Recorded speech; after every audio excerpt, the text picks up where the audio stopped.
All right, we are live. Yes, sir. Yes, sir. What's up, everyone? Welcome to the Dope Individuals podcast. Gang. Hosted by your boy, Mons and Duke. You feel me? As you can see, we have done something a little different now. You feel me? We were sports with the realists. We are now the Dope Individuals. That rebrand. It's rebranding, you know what I'm saying? Rebrand. It's 2021. And honestly, sometimes you got to rebrand and sometimes it's the better move. This was the better move for us, to kind of give you guys a little bit of insight, you know what I'm saying, into what we're doing. We're definitely still talking about sports, you know what I'm saying? That's definitely not going away for those of you guys that were definitely into the sports section, you know what I'm saying? Baseball, basketball, football, you name it. We're there for the major three sports. But in addition, you know what I'm saying, the reason we call ourselves the Dope Individuals podcast is because we some dope ass individuals doing some dope ass shit. And we want to talk about it. You know what I'm saying? We want to put you guys on, whether it's dope music, dope places to eat, dope places to drink, dope places to travel. You know what I'm saying? Just dope places, to go, like review. It doesn't matter. You know what I'm saying? Literally any aspect of life, we like to live it to the highest level, you know what I'm saying? Or to the highest level that we can, at least. So, we like to think that we got a few experiences under our belt, you know what I'm saying? That can definitely a few, you know what I'm saying? They can definitely put some people on, you know what I'm saying? Some of y'all might have some fun at some of these places we recommend. So, guaranteed. We just want to tell y'all about it, man. We just want to tell y'all about it, honestly. Guaranteed vibes. We sending y'all to only dope spots. For real. Only. For whatever we talking about. And you guys gonna see. Yeah, facts. You gonna see. You know what I'm saying? So I mean, like Duke's saying, we do a lot of dope shit, and we got a range of interests, and I feel like this is way more authentic to us and who we are. Like the sports shit was cool, and we can talk about sports, and we could talk about sports till we blue in the face and all that type of shit. But at the end of the day, keep it a band with you. We not sports analysts. And we not trying to be sports analysts or sports journalists. We trying to give our perception and view on the game and how we view our favorite teams, how we view our favorite players, how we view our favorite sports as a whole. But we got way more in this brain than just that. You feel me? Like we got way more. We have so much just knowledge and experience when it comes to different topics, like music, huge music heads, and you'll catch us with headphones a lot of the times. Travel, going to dope places, eating good food, trying new things, all that type of shit in one. And I feel like this is it's way more authentic to us and who we are. And this is really just for other dope individuals out there that are open-minded into the topics that we're into some of the topics that we're into, and you might get put onto other things as you're listening to your favorite topic. But I guarantee for a fact, no matter what, through this whole course of every episode per week, we are gonna put you on to something. I guarantee it. Facts. I guarantee it. Whether that be a song, a place, a destination, how to do something, a topic. Like, we just here to really relay information that we have and the knowledge that we have in all these different ass topics, and then at the same time fucking share our experience and all the shit that we do. Like, even in our own personal lives and personal jobs, like both of us have fucking climbed up various corporate ladders, finessed our way into various different situations. We got fucking experience with resumes and bitch ass cover letters and all that type of world too. So we all over the place with it. And we for sure, we got experience, we got success, we got knowledge, and we thrive in for more success, experience, and knowledge. And if you with that too, then we out here. We some dope individuals, and you a dope individual too if you tapping in. You for sure a dope individual if you tapping into this podcast. Listen, man, we some dope individuals that really manifest what we want and what we set our goals to. You know what I'm saying? And we are inspired by our experiences, by our music, you know what I'm saying? By what we tap into, what we believe in, you know what I'm saying? So you could pull inspiration from so many different directions, and that's what we do. Areas. And this is what we're going to talk about, you know what I'm saying? Like, we going to talk about it. And a lot of y'all, hopefully will relate to it. If not, you know what I'm saying, then hopefully you'll see a different point of view that gives you some insight, you know. So and on some real shit, like we here to not only have conversations but to start conversations. So in the sense of, absolutely, if we bringing up topics, if you agree, if you don't agree, like, let us know in the comments, let us know on social media. Like, we really here to fucking to build off that shit and really start conversations and not do the same like recycled bullshit that everybody be doing out here. Like, same recycled conversations and same like all this type of shit. Like, fam, there's so much to talk about, so much to know. Like, we trying to get into some different topics, some real shit, like shit that you can actually apply to your life. For real, for real. Absolutely. You know what I'm saying? The type of shit where no matter what you're doing, where you going, I'm saying, what type of vibes you on, like, you will get put on to something, you know what I'm saying? You might laugh. You might go try to research some shit after an episode, you know what I'm saying? So the only prerequisite to this shit is good energy and an open mind. That's it, bro. Good energy and an open mind. Good energy and an open mind. That's all. That's all you need. And if you got that, tap the fuck in, because you like, yeah, we here to live a life that like is real and is big. You feel me? Like, we not like, you here to live life. You not here to fucking struggle through life, if we keeping it a buck. And struggles happen and we all go through shit and we all get through shit, but you here to live life for real. And if you on that wave, tap the fuck in, because let's live. I'm not even gonna lie to you, the Hennessy's kind of kicking in right now. Hey, and listen, if y'all feel differently, it's good. You guys can let us know, you know what I'm saying? Facts. We want to have those type of conversations. We want to know how you guys feel. We want to know, you know what I'm saying, how other people are feeling, because we understand that our point of views are not the only ones. We just want to make sure our point of views are heard. That's it, you know what I'm saying? So if you want to make sure your point of view is heard, shit, we could relay your point of view. We could give you the platform. Like, you know what I'm saying? Like, facts. Like, we could relay your point of view. Let us know. We would love to talk about this shit. Like, you don't gotta public speak. We'll do it on your behalf. We'll talk about it. Like, let's, you know, we'll see what's up. We'll agree, we'll disagree. But the main point of this is just good conversation, good energy, open mind, and just like, you feel me? Like, we here to live life, dog. Not like, we not here to fucking be on some fucking combative shit, fighting shit, fucking all this other bullshit. All this other bullshit is distractions. On this side over here at the Dope Individuals, we here to just live life, free over vibes, here. You feel me? Good energy. Like, we ain't doing none of that. Come on. We ain't doing none of that. Talk to him, bro. Talk to him, like you coming over here to vibe. You coming over here, you feel me, to chill. Like, it's all balanced over here. You know what I'm saying? Like, we got a little bit of everything. So hey, you know what though? You know what though, dude? We do. I've realized in this whole shit, we do got to tell them a little bit about ourselves. We haven't really told them about ourselves too much yet. So I'll let you start just on some like who you are, just fucking what, you know, like talk about whatever it is that you do in your shit and just, you know, type of person you are and shit like that. You know, we'll give them a little introduction. Definitely. So I'll let you guys, you know what I'm saying, get to know me through my interests, you know what I'm saying. Right off the bat, you know what I'm saying, in terms of who I am, you know what I'm saying, I'm a family man. Wait, let them know your name. Let them know your name. First and foremost. Talk your shit. Let them know your name. This is Duke, you know what I'm saying? This is Big Duke, you know what I'm saying? Big it really Duke. Ain't no other way around it, you know what I'm saying? Ain't no ifs, ain't no buts, you know what I'm saying? The way I think is the way I think, and the way I am is the way I am. And you gonna fuck with it. That's the crazy part, is you gonna fuck with it. You gonna realize, you know what I'm saying? It's like, oh, this nigga's, he's pretty dope, you know what I'm saying? So, you know, without further ado, a little bit more about myself, you know what I'm saying? Like I was saying, I'm a family man first and foremost, you know what I'm saying? Just to kind of talk about my morals a little bit. In terms of what I do, you know what I'm saying? I'm in operations management, you know what I'm saying? Soon to be in corporate management, you know, so just get a little about what I do in terms of actually getting my hustle, you know what I'm saying?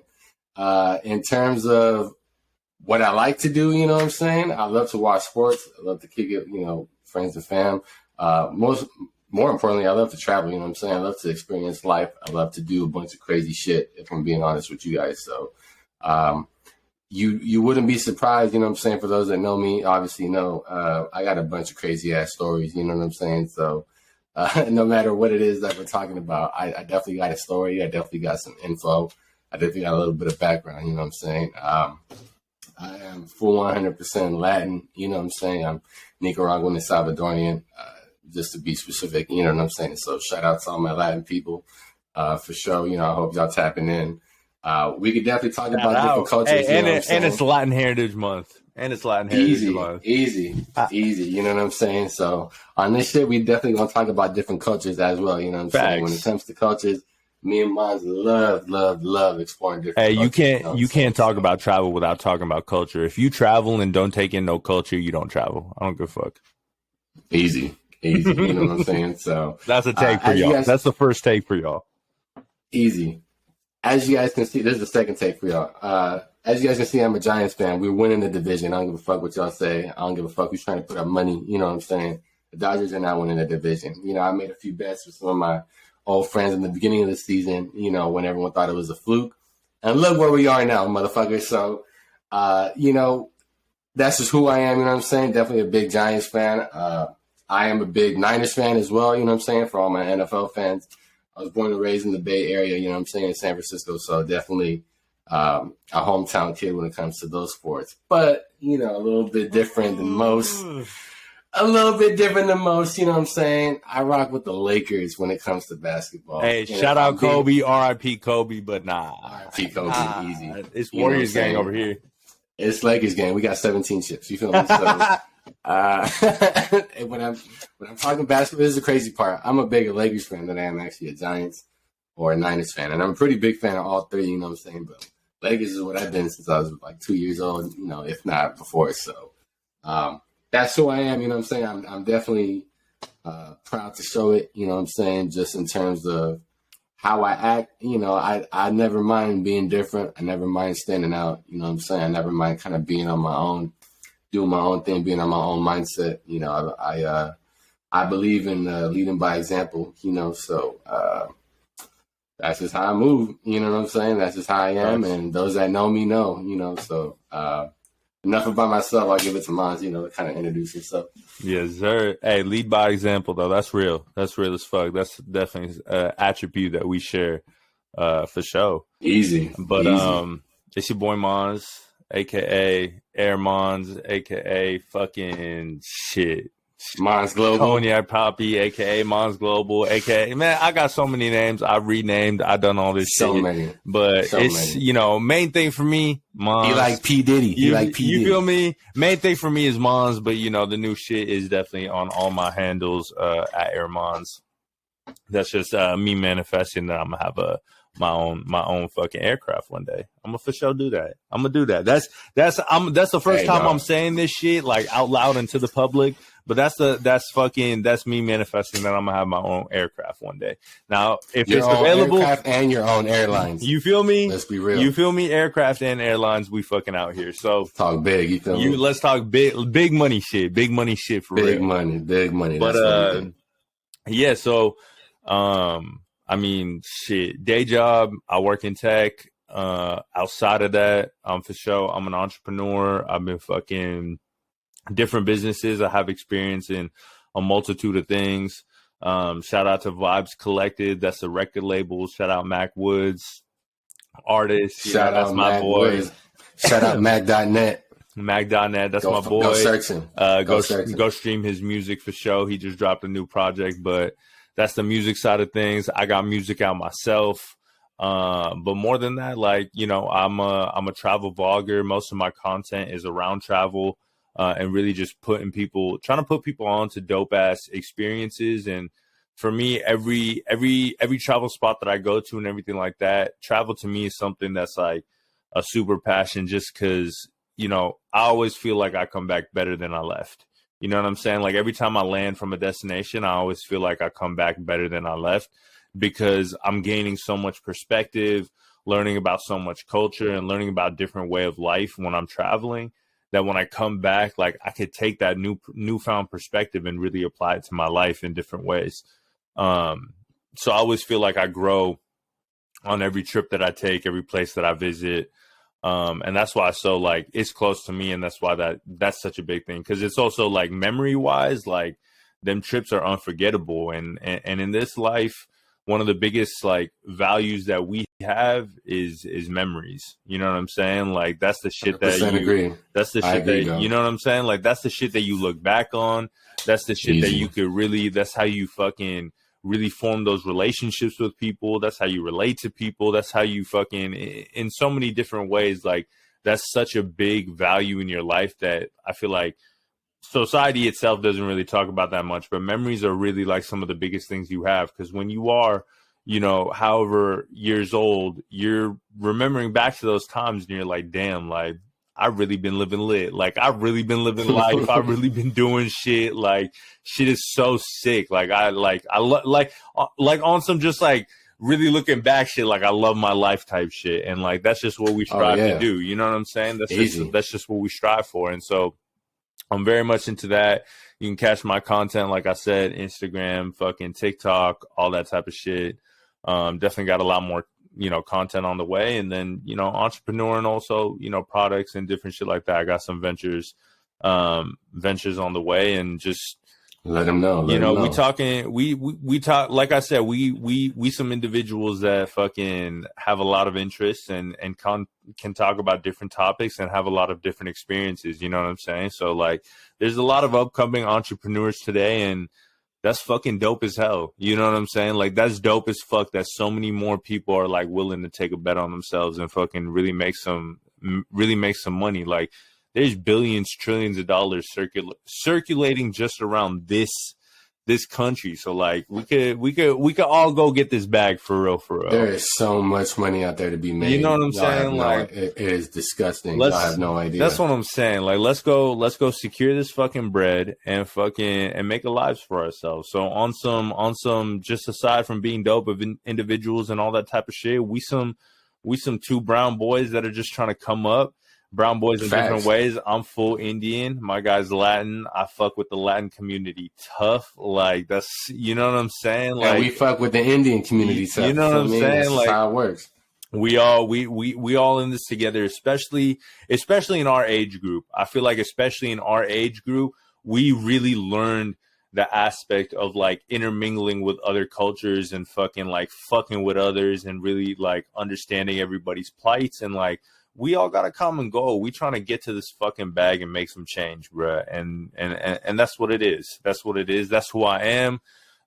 Values wise, of course, you know, family, the people that are around me, people that I'm loyal to, people that are loyal to me. That's fucking, you know, that's first and foremost. I do anything for them.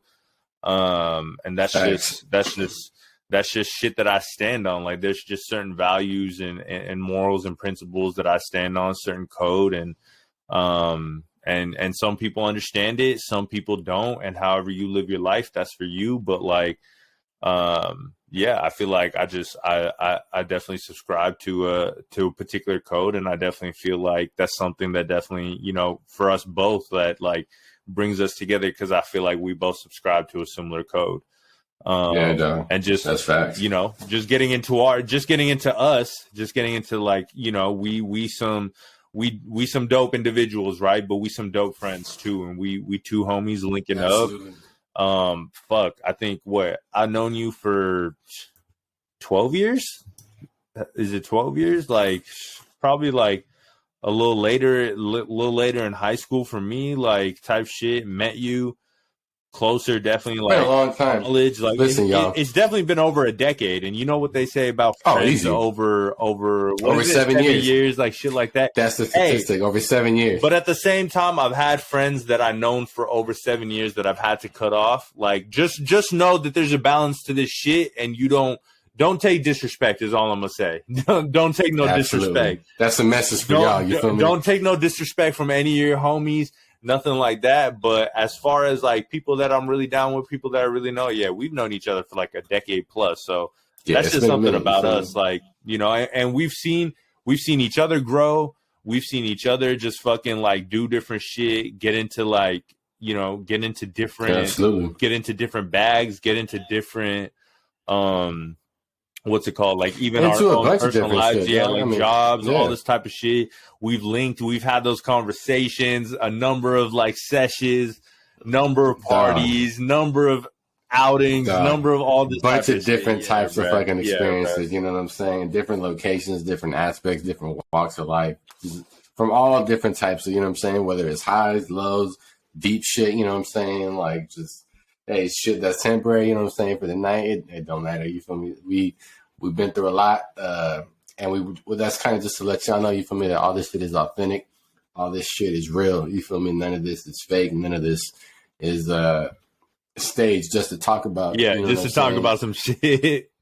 Like we want to keep it real. We do this with or without the camera. You know what I'm saying? Facts. So we just figured we put a camera in front of it and a microphone. So and really just share, bro. Like really just share what we on, because there's been an interest of like others.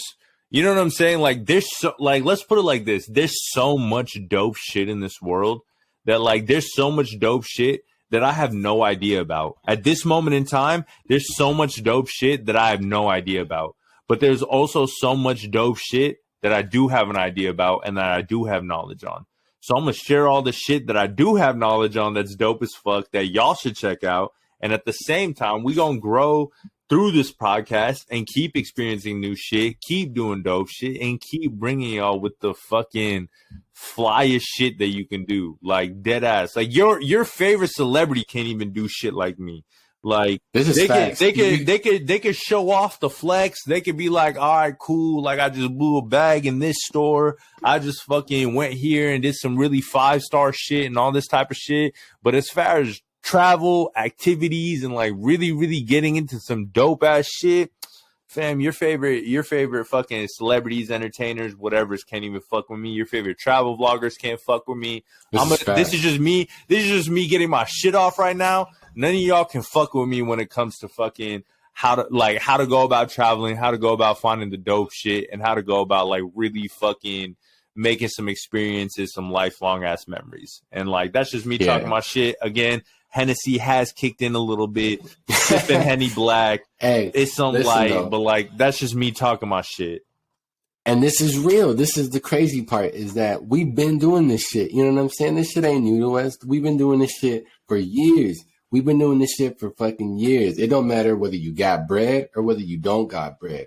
We have experiences for both. Facts. But I promise you, it's a little better if you got a little bread. Yeah, you know what I'm saying? For sure. At least a little bread. It's just the facts, you know what I'm saying? We definitely we some people that are trying to get to the bag. So like everybody should be trying to get to the bag. Like you could like on some, you gotta work hard and play hard. You feel me? And on some just like woke shit, on some random woke shit, I get it. Everybody capitalist this, capitalist that. All right. But the game is the game, and you got to have money to play the game. Exactly. And if you want to play the game, you got to go get the bag. Like, there's no way around that. If you don't want as big a bag as other people, cool. But get a bag that's going to sustain the lifestyle that's going to make you happy. That's it. Yeah, get a bag that's right for you. You know what I'm saying? That's it. And not everyone is meant for a big bag, but just get the bag that's right for you. I know for us too, it's for sure a big ass bag. It's a big ass bag. You know, it's a big ass bag. It's a big ass bag. It's just a matter of time. So you feel me? It's a matter of fucking time. It's a big ass bag. It's a big ass bag. Like y'all. Yeah. Y'all but see what I'm saying. Until then, we living like it, so it don't matter. But yeah, that's really just I feel like that, you know, that pretty much just like encompasses everything that we on. Shit that we try and do with this podcast, shit about who we are, what we do. And awesome, just like, you know, we'll get into this later too, but just as far as like myself, I've only been traveling internationally since 2016. And so that's only 5 years. And like, there's a lot of people out there, definitely a lot of people in my age group, whatever, that have been traveling since they were young and all this type of shit. And I'm just saying that to let you know that it's never too late to just be like, fuck it. I got a passport and I'm getting the fuck out the country. Like, let me just go out the country. You guys need to get out the country. Like, let me just go out the country for a week and a half. Get out of the country. That's all I'm trying to say is that you really don't like. My biggest thing, you don't need to compare your experiences to anything. You like a lot of people get caught up in fucking counting stamps and shit like that. And don't get me wrong, I love my passport and fucking like it getting stamped the fuck up and me having hella shit in my pages.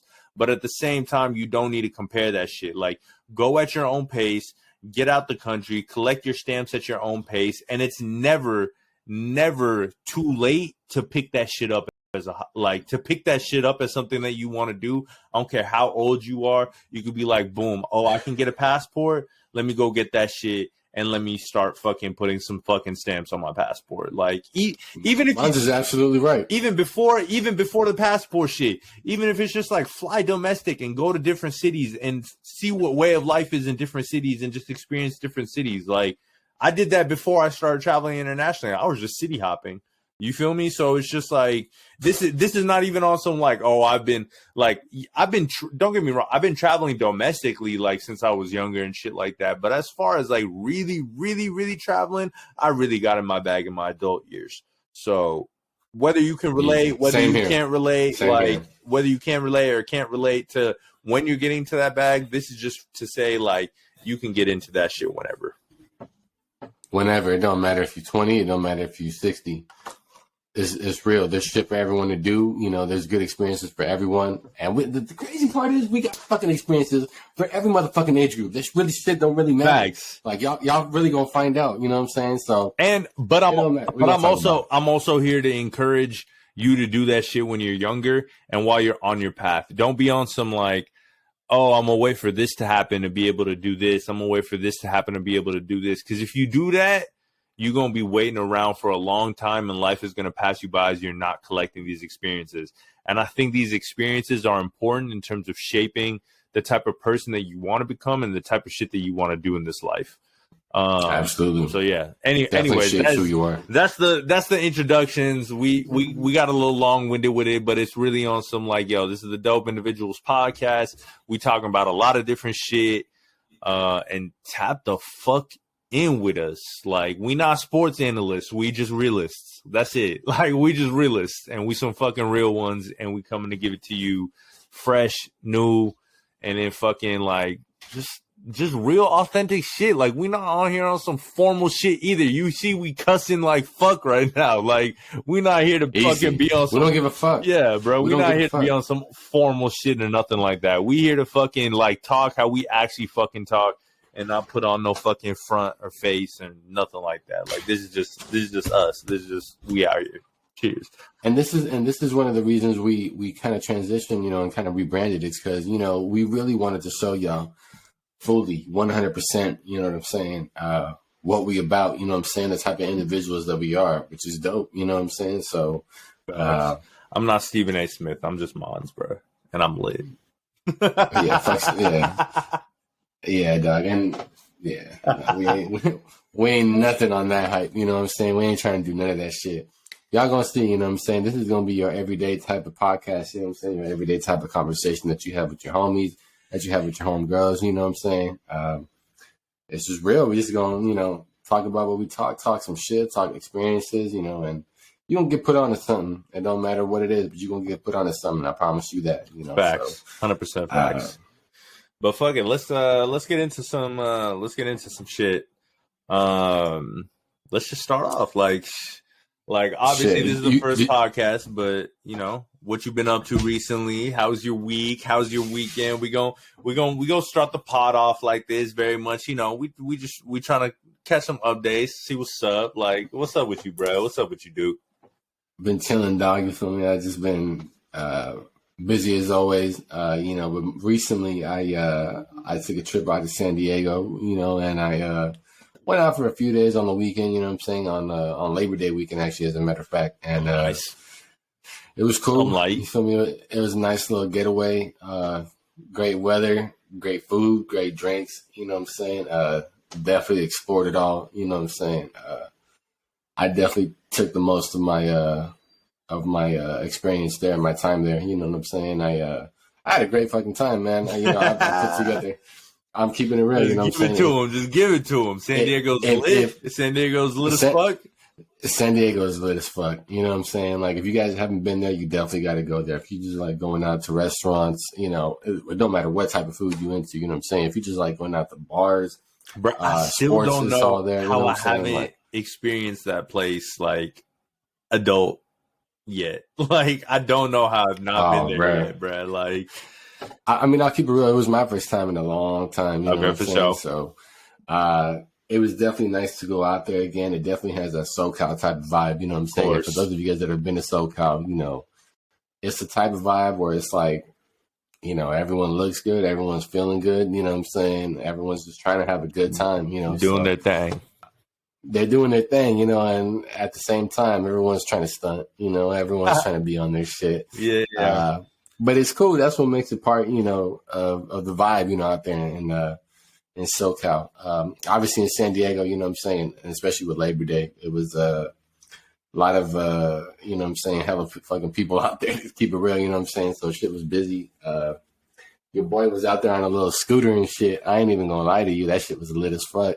Bro, them scooters be fun as fuck. I have never ever fucking done those scooter shit. I've seen them around. You feel me in the city? Bro, them shits be so fun. I don't like them. I don't like them in SF because SF is just way too crowded for that shit.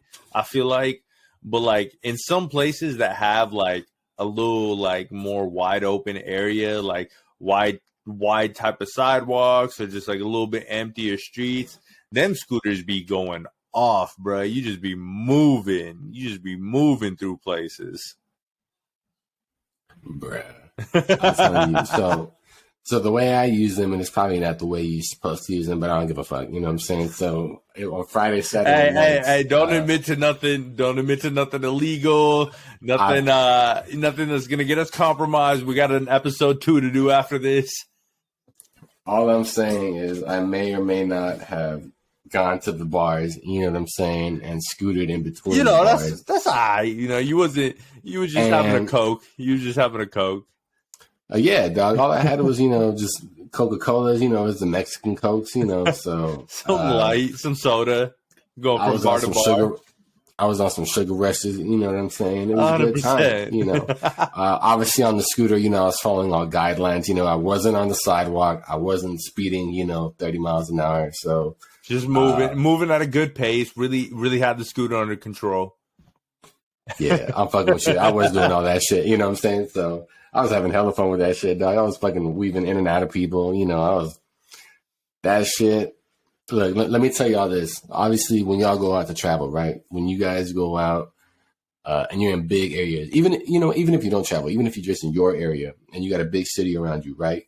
I know for a fact when you guys are going out either with your boys, your girls, or, you know, with your significant other or whatever, you try to find parking, and parking's probably a bitch, you know what I'm saying? Or parking is hell expensive. Trash. What I have now understood, especially with these scooters, is that you can legit kind of park a little outskirt, you know what I'm saying, of where you're at. Usually most big areas, you know, within a mile or two, you can find some type of parking, you know what I'm saying? So you can really look up one of those scooters, and for like $5-10, I kid you not, you get to your destination in like 5-10 minutes, even if that shit is like a mile or two away. Like, yeah, them scooters. Or it don't matter. Like I'll tell you this, and I'm gonna talk about this shit when I do it. Like, I'm gonna end up probably scootering around San Francisco just for the fuck of it on an adventure type shit where I'm like probably drinking and eating like at my favorite spots.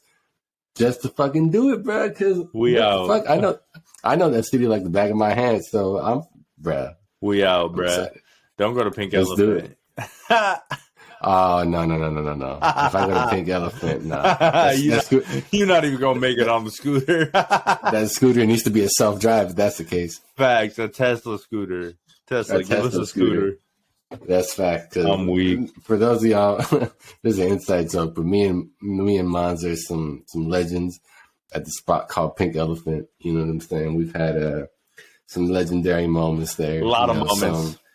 Some Steph Curry against OKC type shit. You know what I'm saying? Man, so, bang. So, you know, it's if you know, that's all I'm gonna say. Facts. Hey, Pink Elephant, listen. If you trying to be on some real day vibes, get faded, listen to good music and shit, like, man, that place will have you fucked up by 3 p.m. guaranteed. If you do it right. So for those of y'all that ain't from the city and don't know, it's essentially a spot in a little alley in downtown San Francisco where they got it's 10, 15 flavors of juices that you pour with mimosas. They literally got pictures of champagne right there for people to just and pour you just themselves. do the unlimited mimosas for 2 hours. Just an unlimited mimosa. They got a little breakfast, you know what I'm saying, like type of shit. They got some cool shit. They got some cool shit. You definitely could eat. You definitely should eat. You definitely should eat. For you sure. definitely should eat, because being that they're unlimited mimosas and you can pour them yourself, they creep up on you. You know what I'm saying? Especially like when you're trying to be that big drinker and you're like, I'm gonna do, mostly champagne, a little bit of juice. You know how you hate the person with the heavy pours? I'm the person with the heavy pours.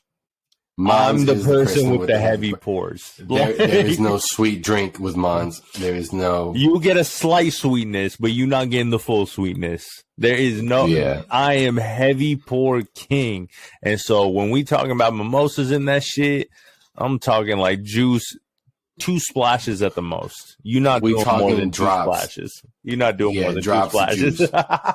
Drops of juice. You get the flavor, but you getting faded. You get the flavor, but you getting faded. Yeah. Mine likes to put some hair on people's chests, so he likes to make sure, the drink is poured right.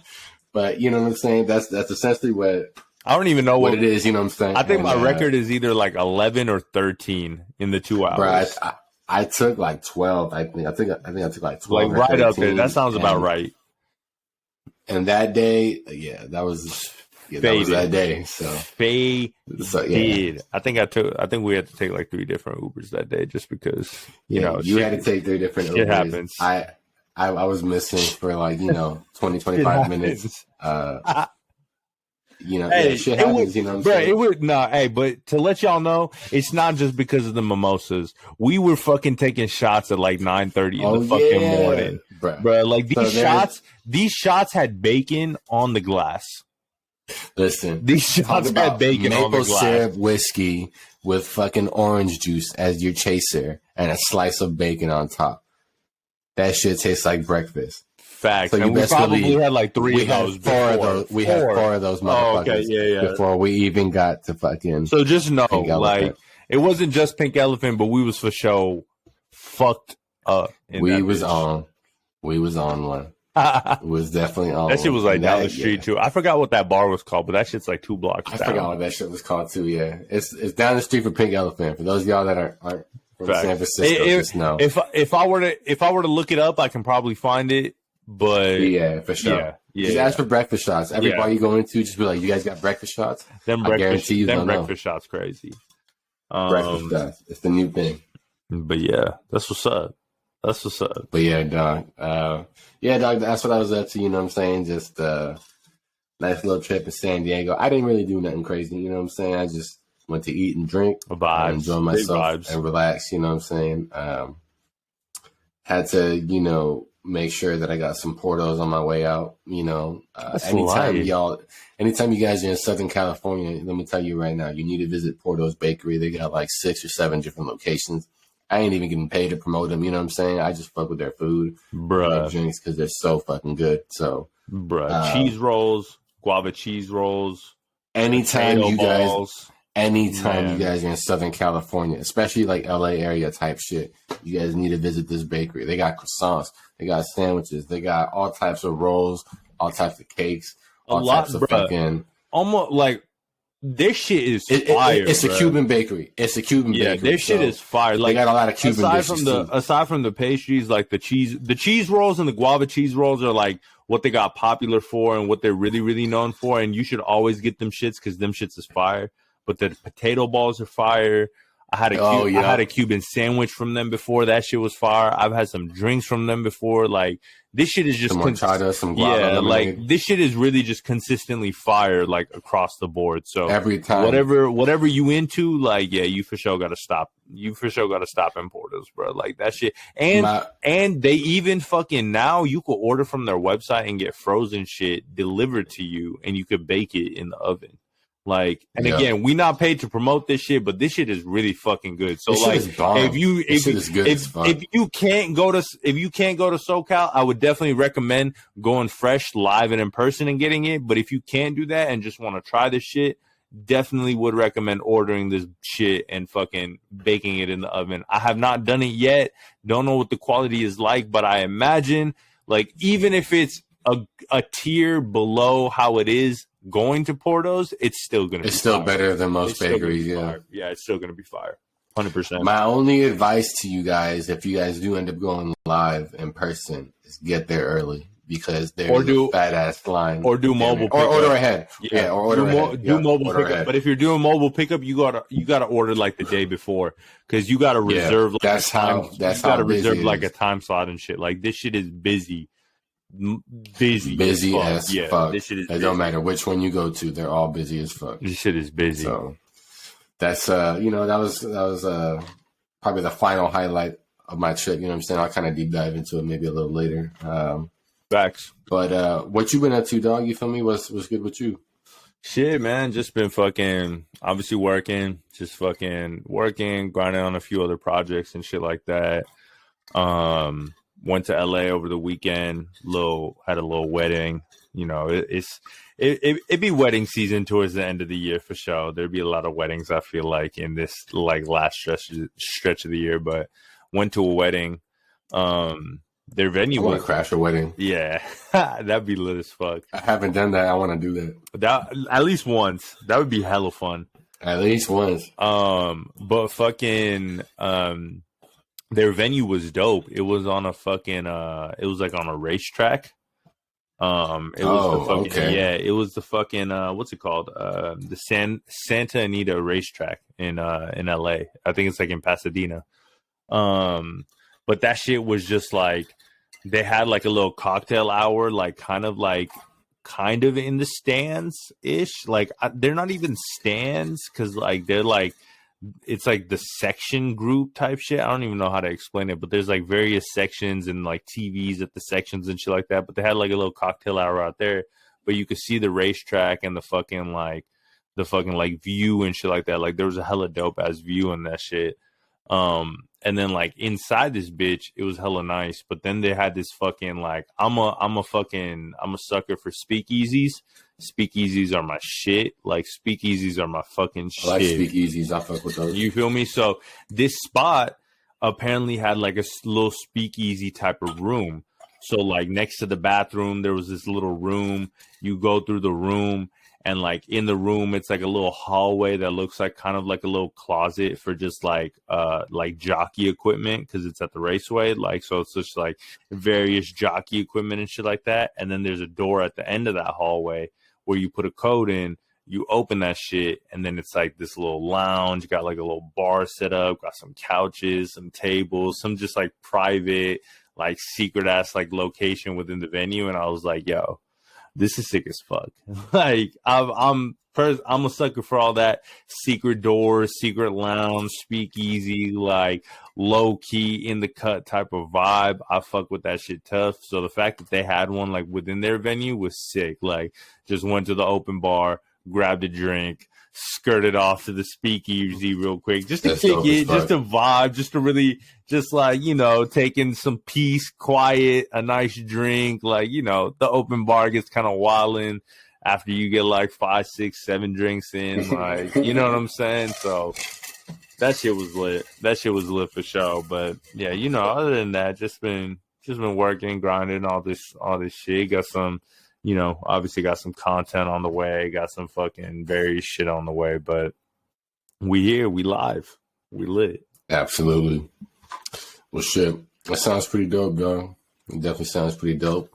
We'll definitely get into more of our traveling, you know what I'm saying, and our details as our episodes and our shows go on.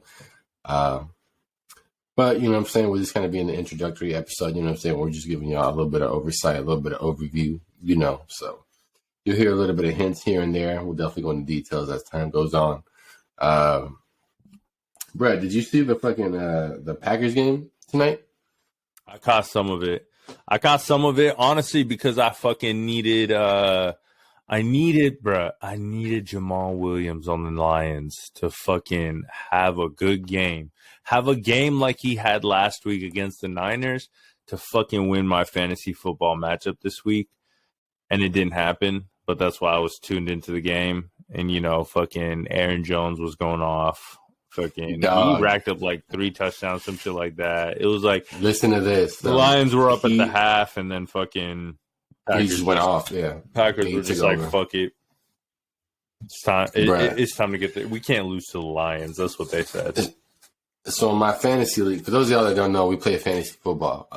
Not only do we play in the same league, but we're also in other separate leagues as well. So definitely, when it comes to fantasy football, when it comes to just watching football in general, not only are we huge fans, but we're definitely tapping in, and watching the games and whatnot to see what's going on, so. Tapping into various games, tapping into various players because of fantasy football. All of them. Obviously trying to win shit out here. But yeah, and our league is really like our fucking, like, that's the league, like the league. You know what I'm saying? Like the league that you have with your homies, that you've been with. The main one you talk shit about. The main one you boast about. The bragging rights run, the boast one, like all that type of shit. That's this league for us. Absolutely. Yeah, so it's for sure a big deal. Brad, so tell me why in one of my other leagues, though, I was down by 20 points. I had Aaron Jones, and the dude had Devontae Adams. So I was like, oh, shit. I was like, Aaron Jones really needs to go off, and like do twice as good as Devontae Adams. Brad, sure enough. Aaron Jones, 43 points. Devontae Adams, 20. I won by like 3 points, dog. Oh, Malik. I know he's hot. I know he's happy. I know he's pissed, dog. I know he is pissed. For sure. I had Aaron Rodgers in another league. I needed 30 points from him. He had 40. So that's like, yeah, they came through for me after failing me last week. Bro, last week was terrible for him. My God. Yeah, I don't know if that was just, like a fluke, like they were just kind of a little rusty, maybe not in the rhythm of shit yet. Yeah, I don't know. And the reason I say that is because you look at the Saints, they played the Panthers this week, and they look like shit. Like the Saints scored, 7 points? Yeah, like, bro, they did. Winston played like shit. Kamara didn't really do anything. They didn't really get anyone involved. So it makes me think, maybe it was Green Bay was just kind of sleeping that first week. They had the whole Aaron Rodgers shit going on. Who knows if that played a factor? And I definitely think a lot of it has to do with just like it's the start of the season, but it's the start of the season after coming off of like a more season with external shit going on with like COVID and all this shit. And so now it's like, all right, like we're going into this season, different protocols, like different shit. And I think it's just like, I feel like it's always like the first 3 weeks I feel like are like feel out type of like shit of like definitely who's up there, who's not up there, like who's starting off strong, who's not, like all that type of shit. But this is a pro tip for fantasy players right here. First 3 weeks are the most crucial when it comes to waiver pickups, trades, all that type of shit. Because usually after the first 3 weeks, unless someone gets injured, all the best people are already off the list. And at that point, you just waiting for someone to get injured, you're just waiting for facts. If someone gets injured, then someone becomes a bye week type of replacement. Yeah. You know what I'm saying? But I've been playing fantasy for quite a few years now. I've won a few leagues now, so one thing I've learned is definitely the first few weeks is where the newbies, are the people that no one thought of get picked up first. So yeah, no doubt. For those of y'all, don't hesitate to try to pick up that dude that had a really good week, and you think might be, he may not be a one-time fluke, he may be continuing the rest of the year, and you don't want to miss out on him, so make sure y'all do your research. I ain't gonna give y'all too many pro tips because mine is in my league, so I can't give them the tips either, fantasy is rough for me right now, bruh. I'm starting 0-2 in 2 leagues, and I'm just like, who's on your team? Like, who were your first draft picks? Let me think. I think one of my first draft picks was Hopkins. That's not a bad pick. He's been doing well. He's had back-to-back for sure good weeks, but like definitely last week I played you. That fucking bruh. That was a close matchup though. Yeah, but I left points on my bench because fucking Shanahan want to be a hoe and fucking not play Ayuk, and fucking he didn't say nothing before the game. Now I'm starting. Ayuk, I'm so happy I didn't draft him because I wanted to draft him. Now I'm starting Ayuk and he gets 0 points and I only lose by like 9 or 10 points, and I'm like, fuck, I could have just replaced somebody from the fucking bench, but whatever. That was rough. And then this week, definitely came down to Jamal Williams. I had a couple others that just like, it's just, they didn't produce to what their fucking projected would be. Couple others, produced well, but I don't know. I'm very much at a point where I'm like, a couple of my players definitely need to have some bounce back type games and really get into the rhythm of the season. And then at the same time, I'm like, what are some pieces that I necessarily need to, replace or go with somebody else moving forward? So, it's always hard when fucking you're leaving points on the bench. I think that's the worst part about it for me is like when you leaving points on the bench. That should be fucking annoying as hell. But it's all good. Yeah, it's a long season. I'm going to bounce back from this fucking 0-2 start in 2 of these leagues. I'm 1-1 in another league, so we'll see. But in the bragging league, in the league that we're in, I'm 0-2 and I'm fucking annoyed as hell. So I'm going to figure this shit out. I just played my other homie. We had a side bet on it where we bet at 8th, and now I got to fucking pay up on that shit. So fuck you, bruh. The fact that I have to buy this fucking shit for you. Fuck you. Jamal Williams should have came through for me. It's whatever. It's the second week in the row that I'm losing by like 9 points. Fucking annoying shit, but here we are, bro. Here we are. Bro, did you see that fucking? There was some dude that got posted yesterday where it was like $25 turned into like $700,000 if the Lions beat the Packers today. He took the money line. I seen that. And I knew he wasn't going to win. And I was just like, bruh. Like, I was just like, bruh, it's not going to happen. Like, bruh. Like the Lions beating the Packers. Like, it's on Monday night. Green Bay, too? Yeah, bro. I feel like your payout might have been what, like $300K if you took the Packers. Like, bro, why the fuck would you take the Lions, dog? Like, I know you only put up $25, but like, damn, that's some fucking life changing ass money for real. That's what happens when you get greedy, y'all. Y'all gotta be smart, not greedy. Sports betting, smart, not greedy. Sports betting, a whole different shit, but. Sports betting is a whole different monster. I can tell you guys from experience. Yeah, we definitely both have experience with winning some shit, riding the highs, and definitely them lows fucking suck ass. Them lows and losses suck ass. That's all I can really fucking say, bro. But like, damn, sport, like that shit is not for the weak. I'll put it like that. That shit is not for the weak. Never bet money that you can't afford to lose. Never been money. Yeah, absolutely. Because you can absolutely lose it all really very, very fast. And when you lose it all, I got to tell you guys, man, that feeling is very, it brings you down to a very low level, you know what I'm saying? Losing that much money and then realizing, like, God damn, I just lost that much money, so man. Just like that. Man, just like that, man, you can win money quick, but you can lose that shit quick too, and that shit is not fun. But for whatever reason, more often than not, you know what I'm saying, it's usually a lose. So, I shouldn't say that.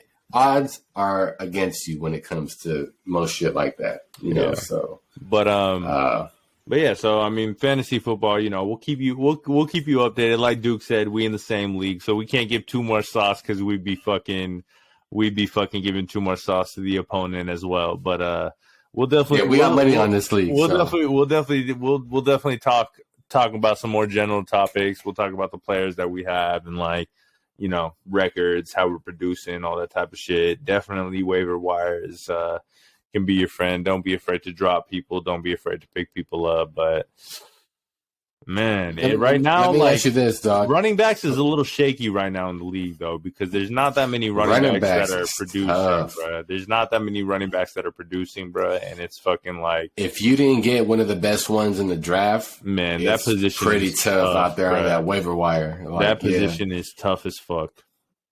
And even some of the existing ones aren't really, playing up to their level. That's what I'm saying, bro. Like this shit is it's tough right now. It's rough out here at the running back position. I feel like. Running back and tight end. Tight end got like 5 dudes, bro. And that's it. My God, there ain't no one else outside. I feel like even through those 5, you really only have like 2 or 3. Like, with those I keep it real. It's Kelsey, it's Waller, and it's Kittle. And Kittle, honestly, when it comes to fantasy purposes, is number 3. But when it comes to fantasy, when it comes to fantasy, he lower than that. We could talk about that a little bit since we both Niners fans, but I mean, yeah. So the problem with Kittle is that the offense is just so unpredictable at times with the Niners. You know, sometimes it'll. So the problem with Shanahan, I guess, when it comes to fantasy purposes, is he is a ride a hot hand type of guy. Didn't he come out and say he's like, I don't give a fuck about your fantasy team when you're running a real team? Like, bruh, shut the fuck up. I don't give a fuck about his butter ass face either. But you know what I'm saying? Like, bruh, like, but bruh, you because we're in the same group chats and shit like that, you've seen my fucking stance towards Shanahan. You've seen my stance towards Shanahan, bruh. I don't know if I'm one of the only Niners that don't really fuck with him, but like, bruh. Let's just say Miles is not a fan. You got shit to prove, dog. You got shit to prove, bruh. You got shit to prove, bruh. We not fucking chalking it up to you being no fucking offensive genius and all this bullshit no more. Nah, fam. You got shit to prove, and you got a fucking Super Bowl to win, dog. Like, this is getting out of hand, bruh. You definitely got a Super Bowl to win. You know what I'm saying? None of it matters until you get a Super Bowl. That's absolutely shit. This shit's getting out of hand, and he's been there twice and lost twice, bruh. Like, bruh, this shit's getting out of hand, bruh. Niners and the Falcons don't remember. For those of y'all that don't remember, Tom Brady, the GOAT, he destroyed them. And, bruh, like, all right, like, fuck it. Let's just get into it. Just because, obviously, like I said, we're in the same group chats. You've seen some of the arguments. You've seen some of the arguments amongst our other homies when it comes to Shanahan. We damn near have a fucking homie in the group that's a fucking Shanahan stan. And I didn't even know it was possible to be a fucking stan of an NFL coach. But here the fuck we are, right? Talking about like, oh, fucking Atlanta's loss is not on Shanahan. He wasn't the head coach, yada, yada. Cool. You the offensive coordinator, fam. You got them up to 28, right? Like, my main narrative with Shanahan is the fact that I feel like he takes his foot off the gas and just tries to coast through the rest of the game after he's put up some points. And his opponents make him pay for it every fucking time. It happened in the Atlanta game in the Super Bowl. It happened against the fucking Chiefs for the Niners in the Super Bowl. It damn near almost happened in fucking week 1 of this week against the fucking Lions. The Lions just ran out of time. Like, dead ass, if they probably had like another 5 more minutes, they probably would have tied up the fucking game. Like, that's how bad it was in that second half. So it's just like, and that's after them putting up 31 points in the first half. So, like, I don't understand why this man just feels like he could just coast after he puts up some points, but like, that should be annoying as hell. And that's my main shit when it comes to Shanahan. I feel like he just be, and you could say it's on the players, you could say it's all these things, but like, bruh's calling up the plays. Bruh's supposed to be an offensive genius. If you're able to put up 31 points in a first half, there's no reason that you should fucking only put up 10 points in the second half. I don't think there's any reason that you should only put up 10 in the second half. If you were able to just put up 31, like, defenses adjust, your fucking offense should adjust as well, and you should be able to figure this shit out, bruh. Because if not, what the fuck are we doing here? Like, what the fuck are we doing here? Yeah, the 49ers play calling can definitely be frustrating at times when you're watching the games, because I think, like Monza said, and like most 49ers fans know, we've seen plenty of games where we come out to a very strong lead, we look like we're dominating. And somehow teams climb back. Somehow teams, make a bunch of plays. I don't know if it's a lack of aggressiveness. I don't know if it's just, like Mon said, taking the foot off the gas. But I don't, as a fan, I don't like that we as a team kind of take it easy. It's that, type of shit where it's like, when you got the running back and he's about to score and he stops at the 5, type of shit. Like, yeah, I get it for sportsmanship. But in this case, bro, like, you're not good at it. Like, and you're doing it too fucking early. You know what I'm saying? Like, do that shit when you got 3 minutes left in the game, not a whole fucking quarter or a whole fucking quarter and a half. Bro, Shanahan might be the GOAT if he only played first halves. Like, if he only played first halves, he might be the GOAT, coach. The first half GOAT? You feel me? The first half GOAT. But second half is when it gets real fucking scary for him. Yeah, and he looks shaky out there. You know what I'm saying? Like, a lot of times, like, when the team's coming back, he looks really shaky, so And it's like, it's a little hard, to trust the guy when it comes to those type of moments. and my thing is just like, fam, like, I'm like, as a fan, I'm like, where are we at with it this year? Where are we at with it in the sense of, are we competing for a Super Bowl and it's a winner bust season and that's why you have Jimmy G as the quarterback? Or are we fucking developing and figuring shit out? Because if we developing and figuring shit out, man, put fucking Trey Lance in there, hand over the fucking keys, and let's go. Like, I feel like there's no point in doing this bullshit if this is Jimmy's peak. Like, if Jimmy has done what he needed to do in the past 2 seasons with us, he's not getting back to that. This is Jimmy's peak in terms of being able to put up points, being able to pass and all this shit like that. Like, put Trey in the fucking game. Let him figure it out his rookie year. I'm cool with developing, eating shit for this season if it means him having a season under his belt, means more experience for him going into next season, and we could talk about fucking like a deep playoff push and fucking all this shit with him as our quarterback.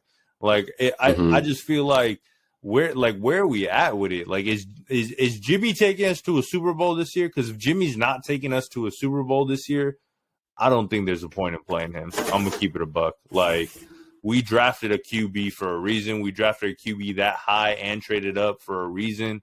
And I just don't see the point if we're not competing for a Super Bowl under Jimmy G this season. And if we are, he's got to do so much fucking better because, like, these 2 games, yeah, we're 2-0, but them shits have been ugly as hell. And you not winning against good teams like the way that we've been fucking winning. Like, letting the Lions come back and then only putting up 17 against Philadelphia. Like, nah, like, you're not winning. You're not winning big games. We're barely getting by right now. We're barely getting by. We're not beating Tampa Bay right now. I don't think right now. I'll tell you that. We're not beating Tampa Bay. We're not beating the Chiefs. I don't think we're beating the Ravens. Like, you know what I'm saying? Like, you got to look at it like that. Yeah. Like, the NFL as a whole is moving into a direction of focusing on offense and getting more high-scoring games. I feel like I started noticing this last year, and this year, they've been talking about it too. You know, exactly. Like, they've been changing rules a little bit and all this type of shit, and it's just like they want more high-scoring games. They rather have the fucking 30, like the Chiefs-Ravens game, that was 36-35. They would much rather have shit like that than fucking the Niners 17-11 and shit like that. Like, they want they want scoring games. Like, you in this league now, you got to be able to score 30 plus, and you got to be able to do it on a consistent basis. Like, yeah, there's going to be games where the teams don't get to that mark, but like in totality and looks of your season, you got to be able to get to 30 plus on a consistent basis. You know what I'm saying? Like, it's just like, I feel like it's just what you need to strive to. It's just what you need to be able to do. Like, you know, you look at the Cardinals, they've put up 30 plus back-to-back games, Tampa Bay, I think the Chiefs too. And like Carolina's defense has showed out. You know what I'm saying? But it's just like, it's like you can have a good defense and your defense is still very much important. But I feel like now you can't just win off of having a good defense.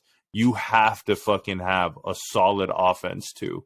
Like, you have to be able to have those threats. You have to be even if it doesn't execute in the Super Bowl, you just have to be able to do it if the moment calls for it. Yeah, you might win a Super Bowl 20-14, whatever it's shit. But through the course of the season, if you've shown that you are consistent at scoring, you are going to be a threat. So, like, even if they're stopping your shit, you know how to go out and get scores even in a grind out game like that. But, like, I feel like offense is just way too important. And fucking, you know, people are like, oh, Jimmy G's a game manager, all this type of shit. Fuck that shit. We don't need a game manager. Game managers aren't doing shit for you no more, bro. They're not winning Super Bowls. What game manager is winning Super Bowl? They're not winning Super Bowls, bro. You need to have a quarterback that's able to throw the fucking ball, able to fucking do different things, and go out and get the dub. Like, bro, I love you. Did you watch that fucking Ravens Chiefs game? Yeah, I did. Bro, that game, I fucking like the way that they utilize Lamar Jackson, and at the same time the way Lamar Jackson performed was so fucking fire. Like, he was just like, yo, I got this shit. Like, let's do this shit. And his coaches and his team didn't matter. And his coaches and his team empowered the fuck out of him to do so and played to his strengths to do so. You know what I'm saying? Like, they were like fucking Chiefs knew that Lamar Jackson was getting the ball, and he was still able to fucking get his shit off, score, rush for fucking 100 yards, pass for 200 plus, like, get his shit off and go up. You know what I'm saying? And, like, that moment where Harbaugh was like, you want to go for it? That shit, to me, that is a fucking coach that I respect, bro. That is the type of coach. He's a player's coach. That is the type of coach that I respect and that I fuck with. The fact that he was like, you want to go for it? Run it. Let's go. Come on. Yeah, let's go. Coach, I got this shit. Let's go. Come on. You know what I'm saying? Like, I fuck with that shit tough. And the fact that, like, he's not so caught up in his ego and all this type of shit to be like, all right, I'm making the decision, like, yada yada. Like, I fuck with that shit. And if we're doing a coach contrast, I feel like Shanahan might be somewhat of a player's coach, and then at the same time, like, he be fucking up players' positions too.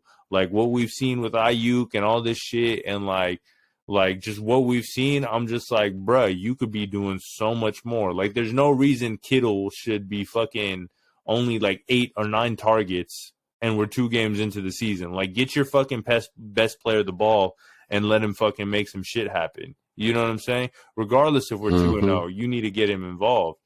But even Shanahan other than that, like, I feel like Shanahan stays doing that shit. I feel like Shanahan, he got a little too much. He got a little too much ego as a coach, and like, fam, come on, bro. Like, you got to give up some of that ego as a coach and really get right. And really get right. That's personally what I think. As a fan looking in, that's what I think. I agree. I think he definitely needs to stop trying to ride the hot hand, you know, and trying to. It almost seems like he's trying to punish players that time, you know, for not really adhering to his principles or his standards, you know, when they can really ball out. Like, bro, you're trying to win the Super Bowl. Like, I get you're trying to teach principles. I get you're trying to, you know, be that type of coach, but you're trying to win a fucking Super Bowl, bro. Like, you obviously got like some of your most fucking talented people not even fucking playing, you know, like, you're not even using them right. So it's like, dude, like, are you really the right man for the job, or do you second guess yourself a little too much? You know, like, and like you've literally been called an offensive genius. So where the fuck is it at, bro? Like, I want to see it, bro. I want to see it, bro. And I want to see it. I want to see it on a consistent basis. We should very much be a team that is also putting up 30 plus. I don't feel like we don't have the pieces to be able to put up 30 plus. So, facts. What are we on, bro? We have arguably one of the best tight ends in the league. We got a good receiving core. If you would play the talented receivers, cough cough Ayuk, like bro, like we can have a solid running game. Like, come on, bro. We have a solid defense. Like, bro, we should be able to put up 30 plus. We should be able to put up 30 plus for sure. Easy. But yeah, that's just on some Niner shit. Man. Bruh, you've been when it comes to the fucking Niners, we can talk all day and night about how frustrating it is with their fucking challenges with the coaching decisions, the way some of the players play, you know. And just as a full Bay Area fan, it's really fucking annoying that the Niners in the last decade have been to the Super Bowl twice, and we lost the Super Bowl both fucking times. And we've been so close. You feel me? Longest time. And meanwhile, and we had to go through that whole like whatever bullshit rebuild, going to Santa Clara, all that shit, owners being all up in their fucking bullshit. Meanwhile, you got the fucking Giants and the Warriors popping off, getting 3 championships each in the last decade. So Niners, the Giants, we headed to the World Series. So fam, Niners, what the fuck is good, bro? Because y'all are on the clock, dog. Y'all are on the clock to go get this fucking championship, bro. Like, come on, bro. Fucking baseball and basketball been holding it down. I know you not a Warriors fan, but gang, we out here, bro. We out here. I know the Lakers been holding it down. That's for damn sure. We won a chip like 2 years ago. So y'all won that shit, but shit, we talking last decade. Warriors got it, bro. Warriors got it. I give it to y'all. Warriors got it for the decade for sure. Against the Lakers for sure, and pretty much against any other team. I'm taking the Warriors over the fucking Miami Heat as well. Like, I don't think there was another team in the last decade to fucking win 3 championships besides the Warriors. Spurs, no, huh? No, Spurs I think only won 2. That was more 2000s, if anything. Yeah, I mean in the 2010s decade, Spurs won what? Spurs won 2, Heat won 2, Lakers won 2 technically because they 2010 and then 2020, like they started and ended the decade type of shit. Mm-hmm. But it's been a lot, like what, 3 Warriors. Mavs won 1, Cavs won 1. Cavs won 1. And then fucking Warriors won 3. And then the Raptors won 1. Hella random. And yeah. So I mean, yeah, in the last decade, Warriors got that shit. Warriors got that shit. Yeah, I mean, they were definitely the only dynasty of the last decade for sure. Definitely. But yeah, you know. Shout out to the Giants though. We is for sure taking that division. We is for sure. Baseball for me, I feel like is definitely in that slot of. I think I pay attention to football a little bit more, and then baseball is kind of like in the last slot as far as like what I mostly pay attention to. But I'm still, very much Giants fan. We've been at fucking all parades, all that type of shit. Plenty of Giants fans and parades, celebrities. Type of shit, yeah. Plenty of times in the bleachers. For those of y'all that don't know, if you ever go to a Giants game, the bleachers is where it's at for real. The bleachers is an experience. It's really where it's at. Yeah, it definitely depends on the type of vibes you're going on. You know what I'm saying? The bleachers for sure is if you're going with some friends trying to have a good time, go to the bleachers. Trying to drink, like all the good food is by the bleachers, and all the good food is back all there. Of it, you must get a crab sandwich. You must get a slice of Tony's Pizza. Facts. You must get their jerk chicken nachos from Orlando's. You know what I'm saying? Bruh. All 3 of those are a must. That's the trifecta. You can't go wrong with any 3. And then if you can't go wrong with any 3. If you really want to cap it off with dessert, you can get Ghirardelli's. Yep. It's not something by the corner of the stadium. I wouldn't say that it's something that most of us get or do when we do go. But when you're in the mood, when you're in the mood, and if it's definitely something where like you're visiting the stadium and all that type of shit, I would for sure recommend it. For sure would recommend it. I mean, I listen, I'll tell you right now, when I go, I'm a full on fat ass. As you guys can hear, you know what I'm saying? Like we talk a lot about food and drinks and experiences, meaning we eat and we drink a lot, Facts. So me personally, I eat a lot and I love to order a lot anytime I go eat anywhere, so I am definitely the type of dude to eat all 3 of them in one, like Giants, like bro. We literally did that the last time we went, bro. Had the crab sandwich, I might even get 2 slices. Had of pizza, the nachos and had the fucking pizza, bro. And that sometimes pizza is might so even damn get fire. Yeah, and sometimes might even get fucking 2 crab sandwiches. Like it really be.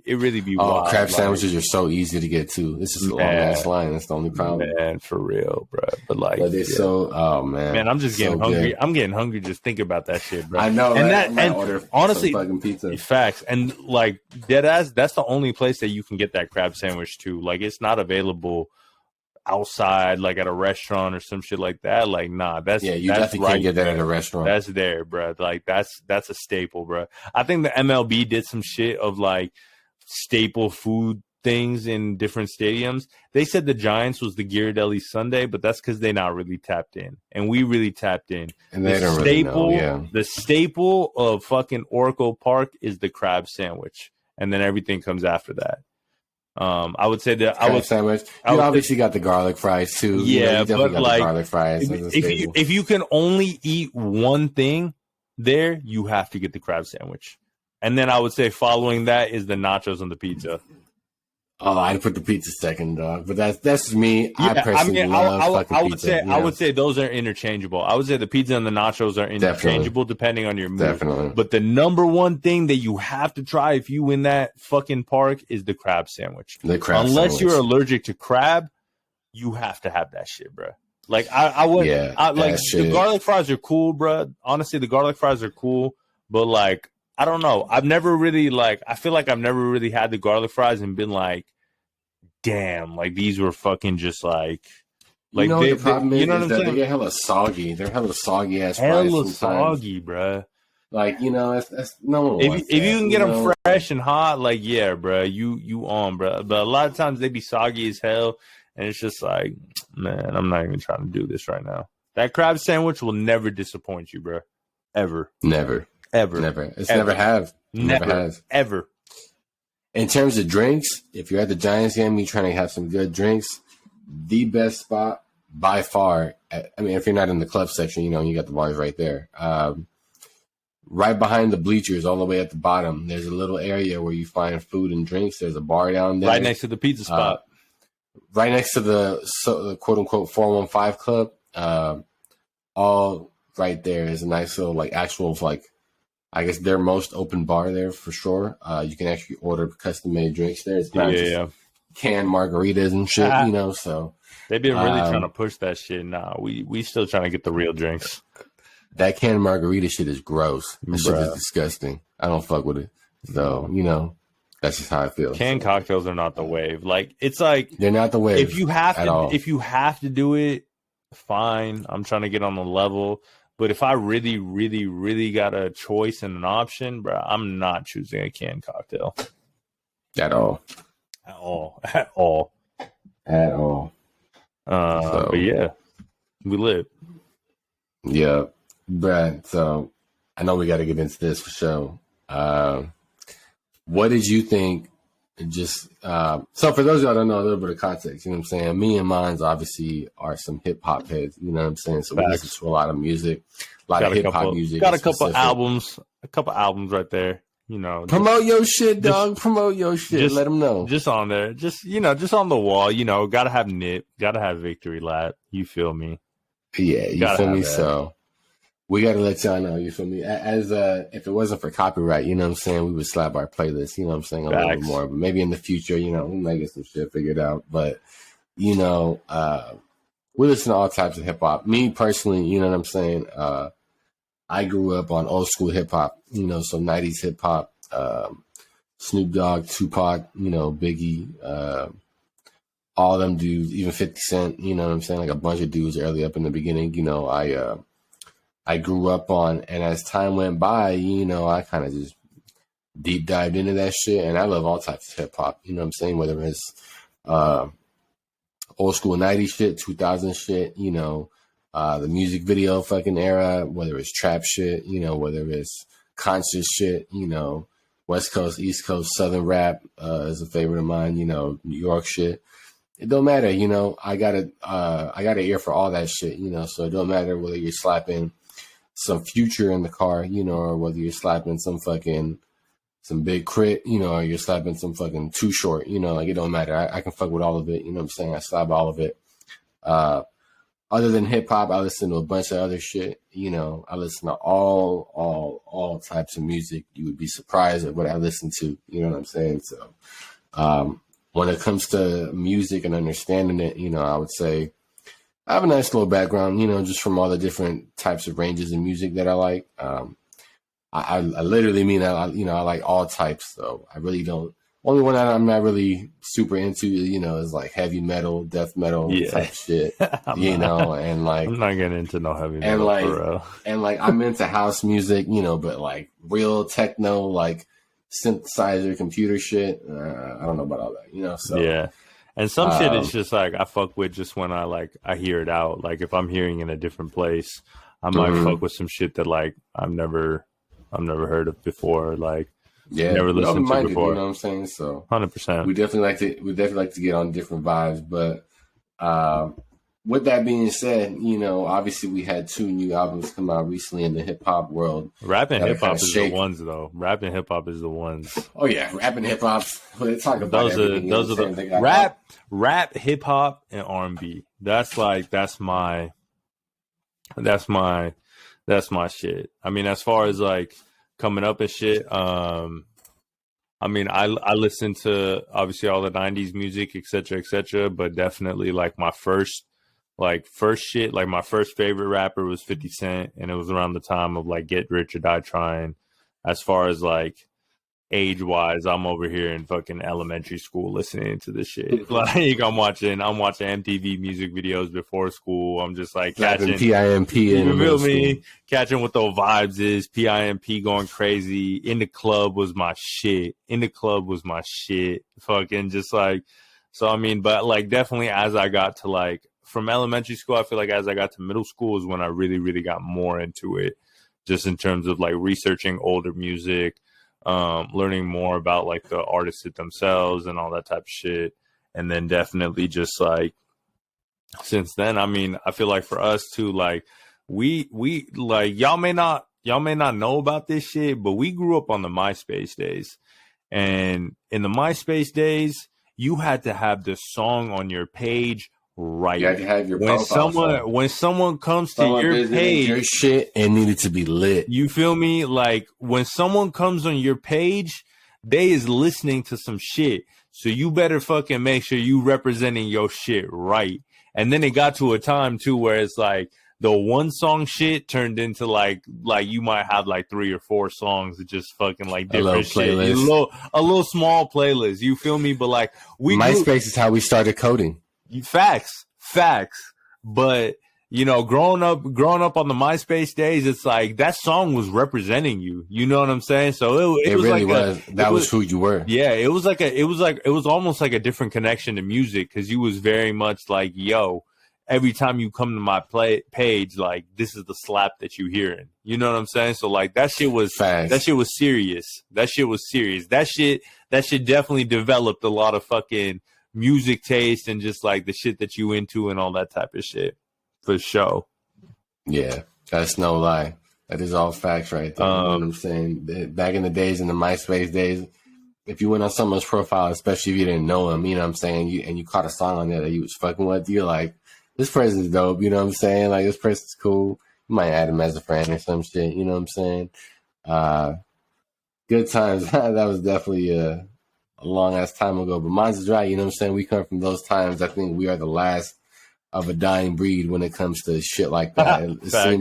It seems as if the generation after us kind of lost a few brain cells or some shit, you know. So, hey, but we still fuck with y'all. Y'all can still be some dope individuals for sure. We got a lot of love for y'all. Yeah, we gotta put y'all on, bro. Listen, y'all just have a different mindset, all right? So y'all can put us on some shit, but we for sure we putting y'all on some shit. Facts, 100%. That's just how it goes, you know. Other than that, fucking, I got some of my own music out too. You can stream months. Definitely made some of my own music and found a new respect for just how songs are made and how people go into studios and shit like that after getting that experience. So a lot of different experience with music, from making it to listening it, being a fan, listening to new shit before it becomes the big thing and all that type of shit. I'm not, you know, that's what we into. You feel me? Definitely always been an explorer of music, from downloading illegally to now we're able to just, you know, LimeWire days. At the, you know, LimeWire, Digital Drip. Shout out to my Hoaxshare people. Like anybody that used those sites and found new music. I fuck with y'all tough. The blog era, like we've been through, like, I want to say, like, definitely our generation, we've been through some lit shit with music because we've seen it develop.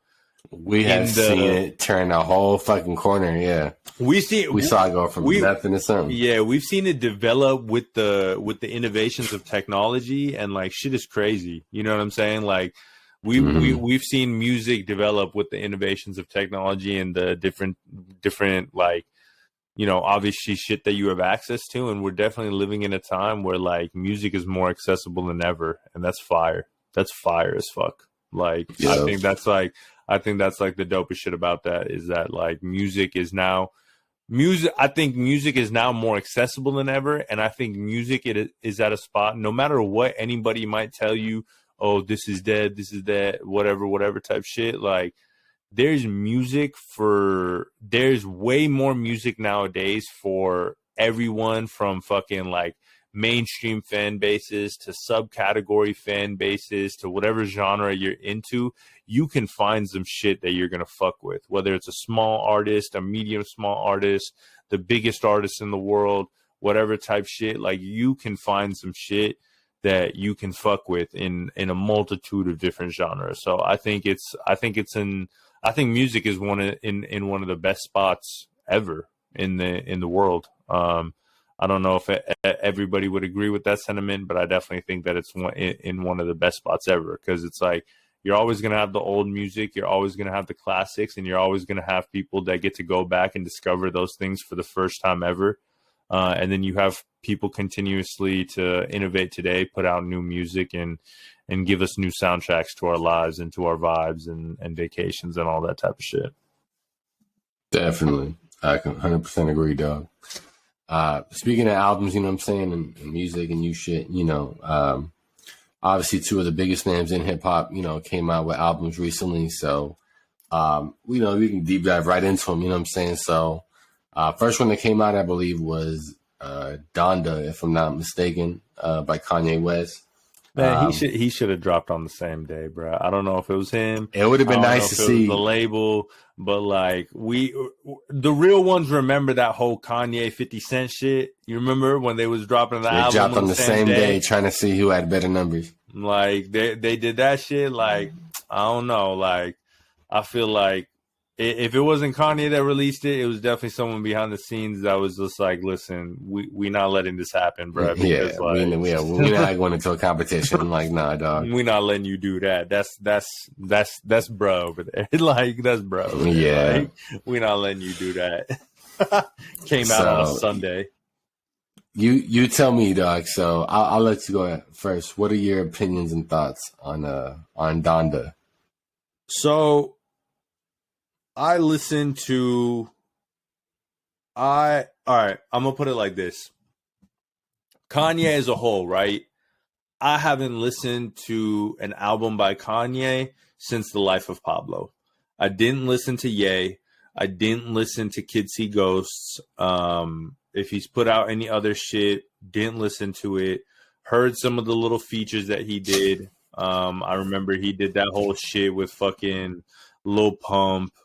I'm trying to remember if he had any other features. I think there was another feature that I kind of liked. I think he had one with like Uzi and some shit like new Paddock or new some shit like that. I don't know. I think he had that, and like that shit was kind of cool. But fucking, I haven't listened to a Kanye album for real, legitly, since The Life of Pablo.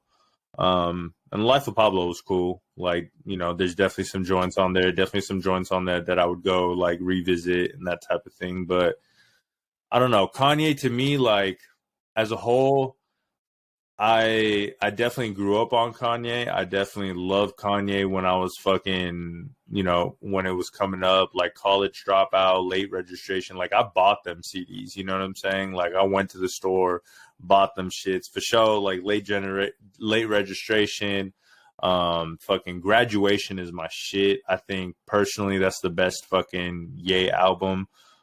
People say fucking Twisted Fantasy and all that shit, but I think Graduation is my favorite album by Kanye. I think those songs are like, he's got some of the most like classic songs ever on that shit. And then definitely 808s was definitely fire as well. And of course, like, you know, Kanye has influenced generations, all this type of shit. 808s definitely influenced a whole new era of music and all that type of shit, right? But just like as shit went on, I was a fan of like some of the Good Friday shit and like, you know, those types of albums. And like, of course, like Watch the Throne came out, all that type of shit. There's some joints on there. But yeah, I mean, I haven't really, you know, Yeezus was not something that I like really gravitated to that much. I think fucking maybe a few songs on there. And then Life of Pablo, and that was like, you know, same type of shit. Like I gravitated to a few songs, but I'm not necessarily rushing back to like run those albums back. You know what I'm saying? So I would say I'm a pretty like, I don't know, moderate Kanye fan. I'm definitely way, way more of a fan of his earlier work.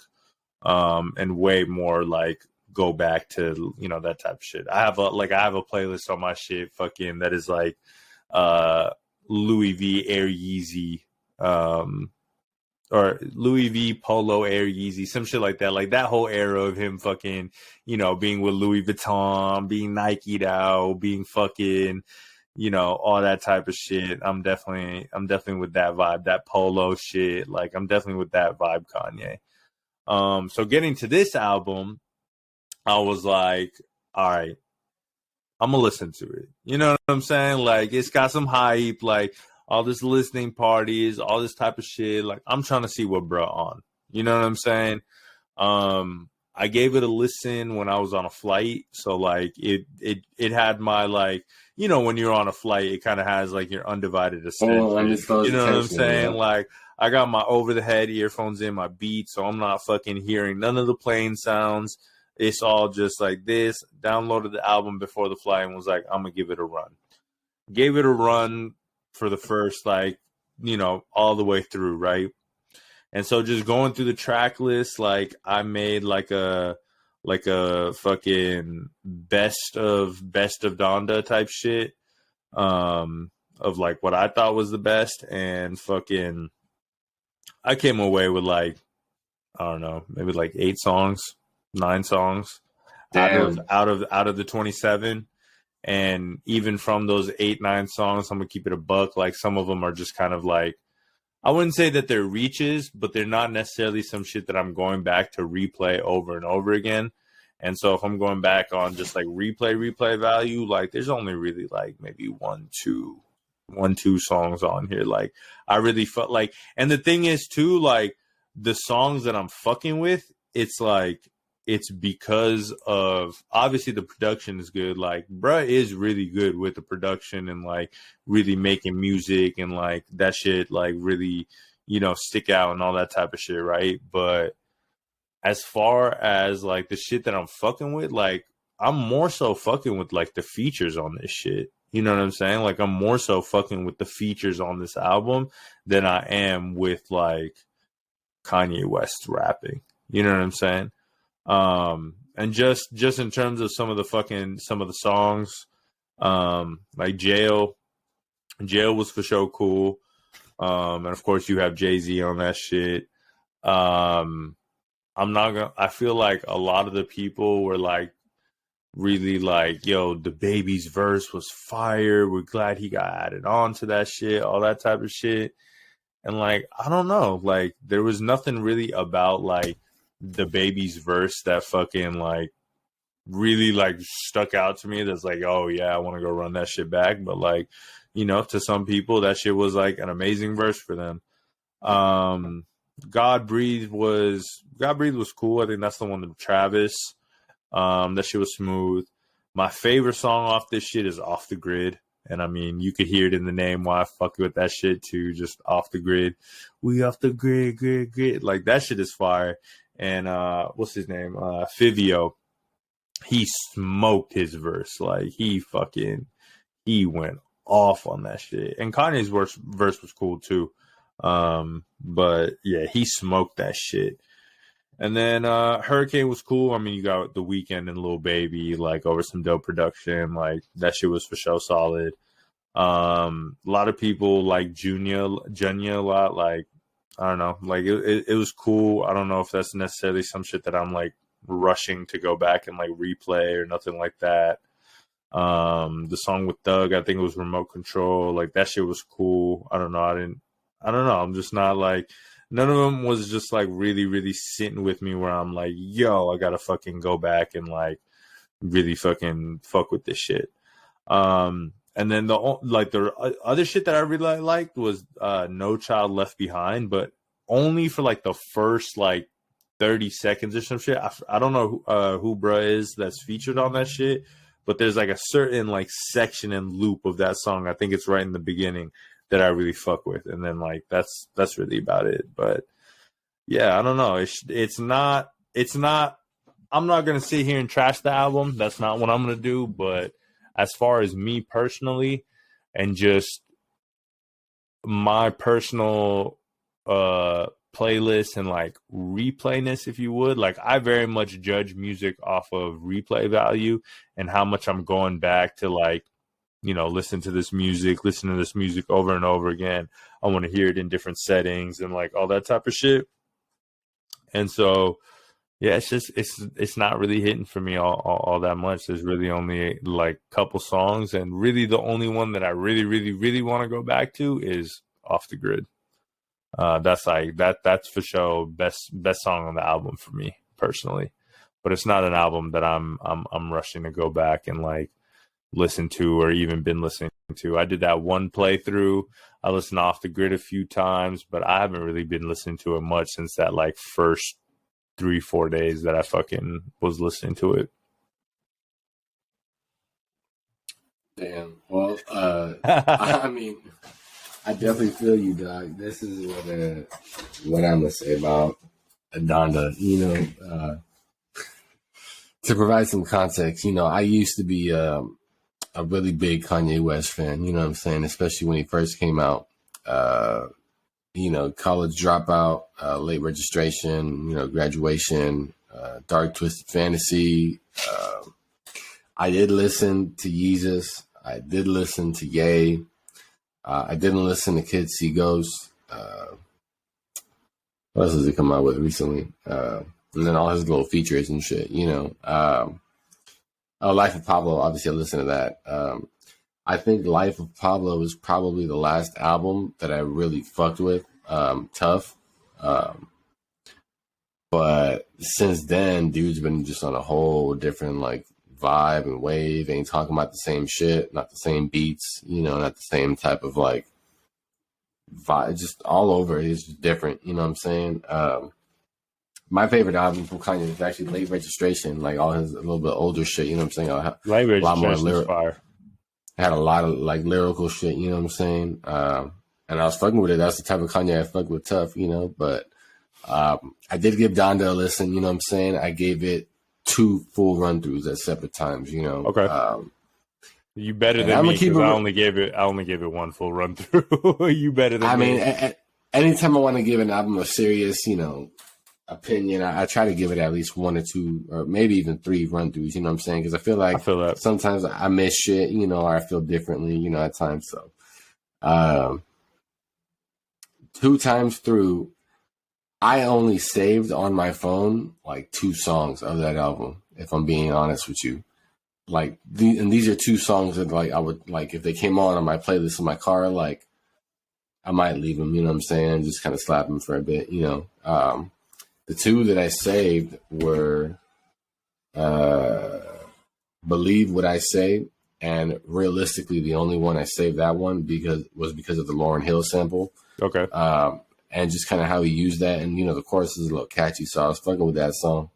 A lot of the other songs, I felt like he was trying to give us a lot of, like, emotional or, like, godly or, like, deep vibes. And I'm like, bro, like, I feel like I can see right through this shit, you know what I'm saying? And, like, I just don't feel that from you, you know what I'm saying? So it's like, when I be hearing this shit, it sounds weird. It sounds fake to me, you know. So yeah, I just don't vibe to it, you know. Like, bro, I don't vibe to it because I feel like some of the shit is just like I don't feel like in a place of like I'm really feeling it or I'm really relating to like the lyrics that he's saying. Mm-hmm. And I do like lyrics a lot, and it's like it's not that the lyrics need to be complicated, but it's like you have to. They gotta mean some shit. Yeah, dog. You gotta make me feel it in a way. You know what I'm saying? You gotta make me feel it.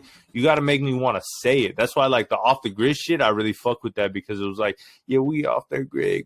Like I was fucking with that shit, and even like his verse, like there was shit that I was believing like in his verse, and I was like feeling. But it's like, yeah, like I 100% feel you there in terms of like the shit that he be saying. Like I'm like. And, like, they're saying it's a gospel album and all this type of shit. And, like, that's cool. I mean, he definitely had, you know, a few tracks where he mentions that type of shit. So I mean, that's one of the other songs that I actually saved was Jesus Lord Part 2. And the only reason I saved that, to keep it real with you, was just because of the features he had on that song. He had like I think like a good 3 or 4 dudes featured. Okay. One was like J Electronica. Another one was like fucking Jadakiss. You know what I'm saying? And them dudes ripped that shit. Yeah, they you know went what off. I'm saying? So when I heard that shit, I was like, this is tight. It's like a little cypher type of song, you know? So Hell yeah. I was like, I'm gonna fuck with it. Some of the other songs. I think I'm gonna have to go and I'm gonna have to go play that one back because I don't think I remember them verses. I'm not sure if I listen. Go straight to the features, dog. Just skip Kanye's verse and go straight to the features. Yeah, I'm gonna do that for sure.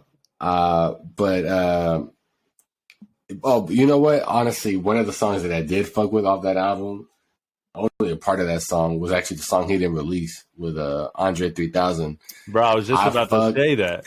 I fucked with Andre 3000's verse tough and the beat and the production. He smoked that shit. The way that song was headed and the vibes and what they was talking about had the potential to be a real classic. You feel me? Like, and a song that I actually felt, you know what I'm saying? Like some shit that had some meaning, shit that was deep, that definitely had some replay value, like you're saying. And I'm in 100% agreement with all these people that want to make it a joke. Yeah, Drake released the best Kanye song this year. Yeah, for sure. Yeah, that happened. Yeah, he definitely he released the best Kanye song for sure.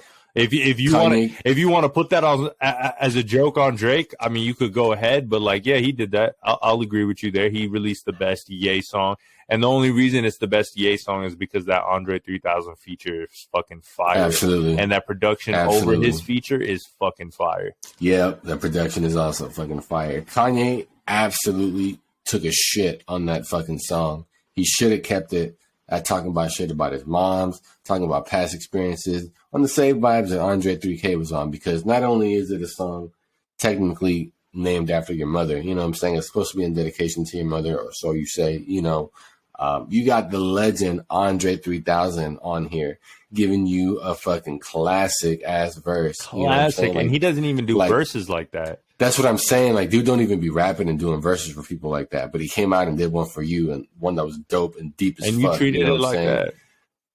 And you went out and went ahead and just said some, like, what, just basically talk a little bit of shit to Drake, you know, like.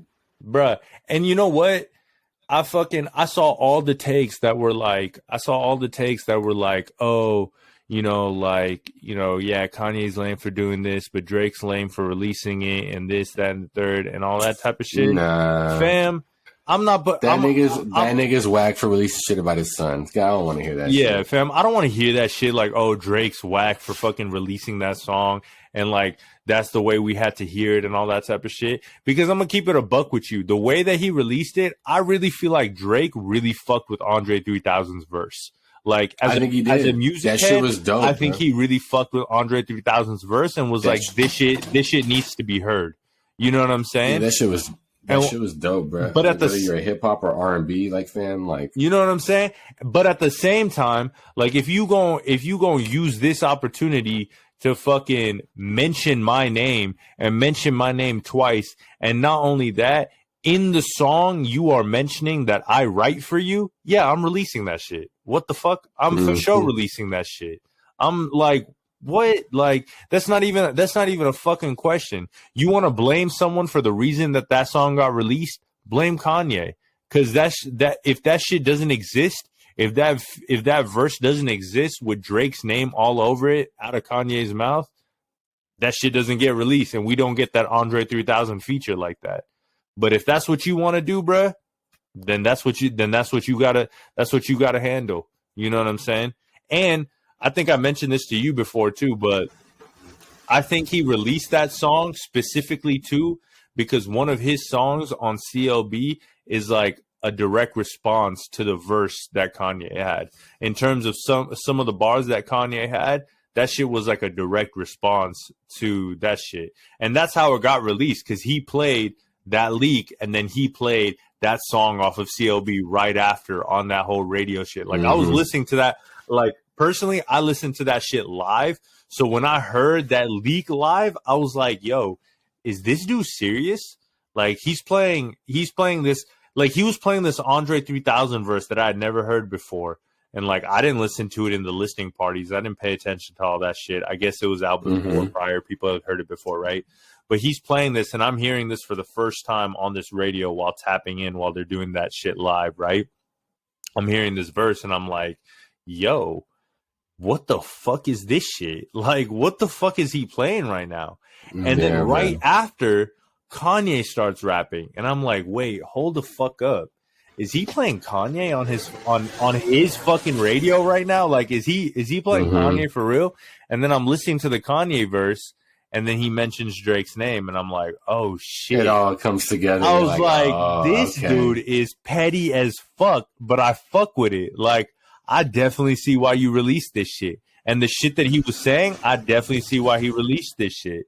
And so when he played that song after, which is for those of you, which is No Friends in the Industry, I feel like that is one of the more direct responses back to that specific verse because of some of the lines in the song. But yeah, like shit. Yeah, Drake released Kanye's best fucking song this year, but Kanye shit the bag with that fucking verse, bruh. You could have done so much more with that shit. So much more. So I don't really understand it, but that's what happened to be done. Cause like Kanye was on that shit. He was talking about something like, I'm coming back for the summer and like all this type of shit. Like I'm taking over the summer and shit like that. And there's like those specific lines within that song where it's like, fuck arguing about who the GOAT is.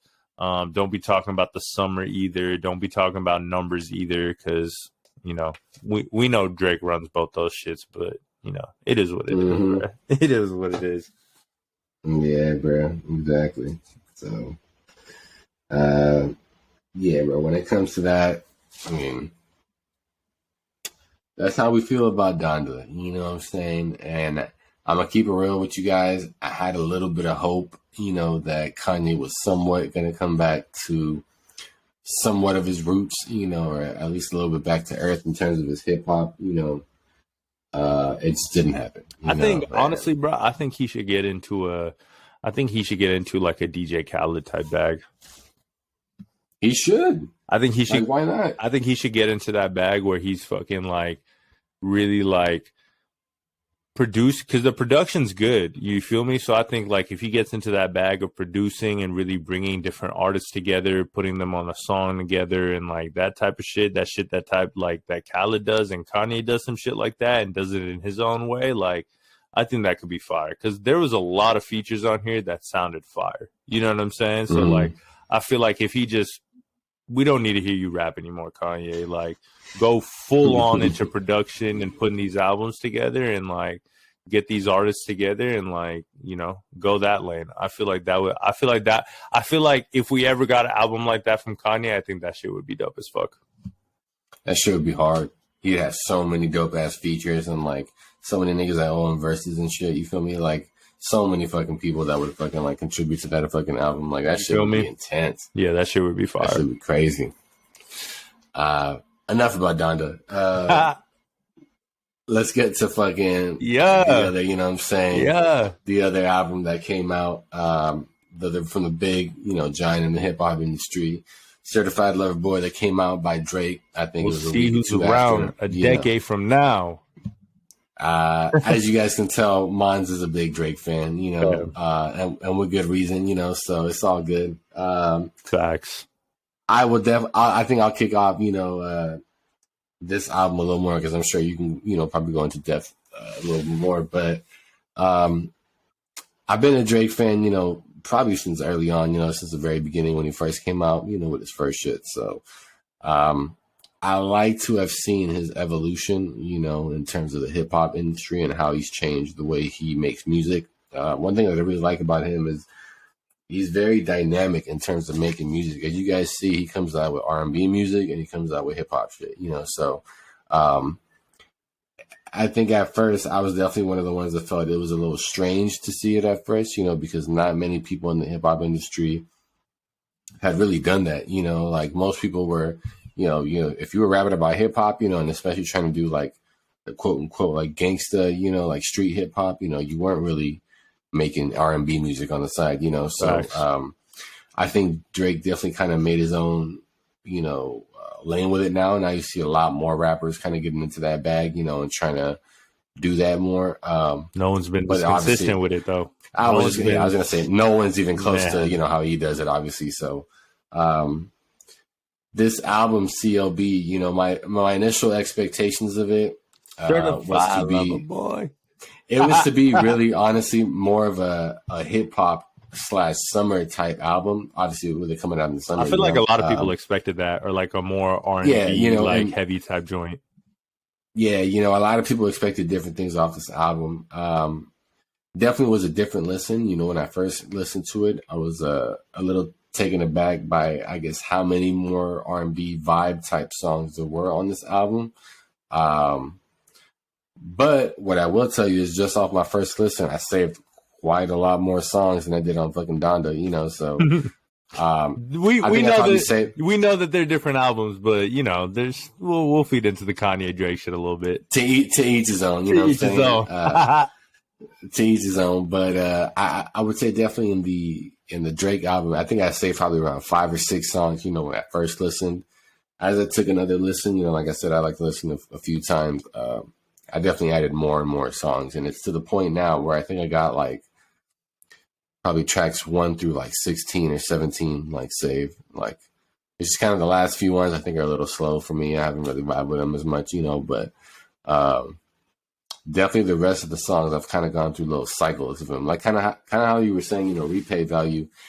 All the motherfucking songs got a shit ton of replay value. You can literally once one of them becomes kind of your favorite song, quote unquote, for the time, like you really do slap that shit over and over and over for a minute, And if you're really a hip hop head like that, you guys know what I'm talking about. You know what I'm saying? When you really start fucking with an album or a song and you just keep listening over and over, it's that shit was dope. It got some pretty dope rhymes. It got some pretty dope beats, for all different types of experiences, I would say, and different types of moments that we all go through.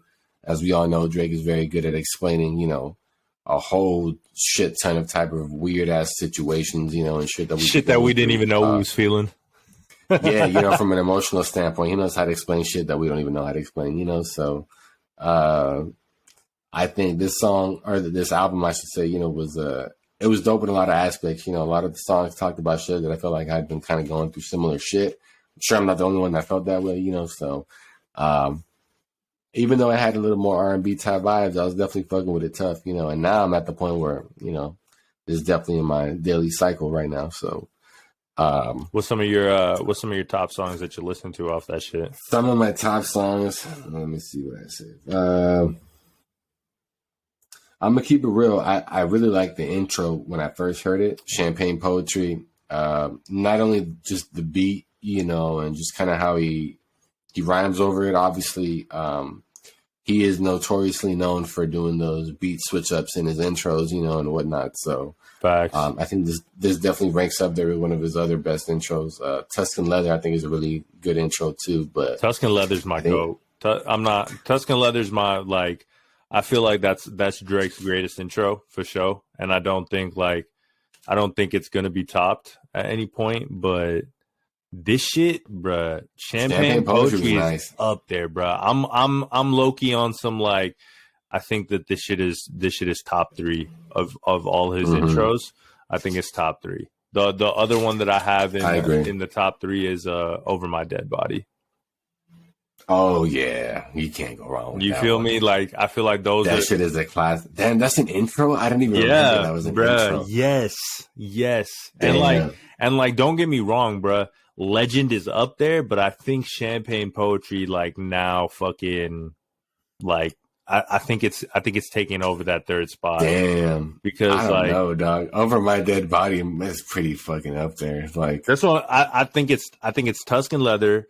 I think it's Over My Dead Body. And then I think that 3rd spot, I might be sliding in Champagne Poetry. I'm not going to lie. I could give it Champagne Poetry. I think Legend was up there, but this shit, I love the intros where he just be rapping. You know what I'm saying? When he comes through and he just start out this bitch just rapping, and especially over over these types of beats. You know what I'm saying? These types of beats.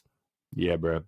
Yeah, these types of beats where they're like hella like complex and shit. Like Yeah, he uses like bro. dope ass The samples. Like, yeah, bro. This shit is, bro. Champagne poetry is fire. I'm gonna keep it real. If Drake made a whole song out of Survival on Scorpion, that shit would have been a dope ass like song too. It would have been. But like, Would have been. Survival was cool. Survival was for sure cool. It was that little intro. You feel me? Damn, Over My Dead Body. Yeah, that shit was. Yeah, Over My Dead Bodies. Yeah. Definitely. Let's see what other songs are probably my favorite. When I first heard it, Love All with the Jay-Z verse was a dope ass song. I thought it was cool. Yeah.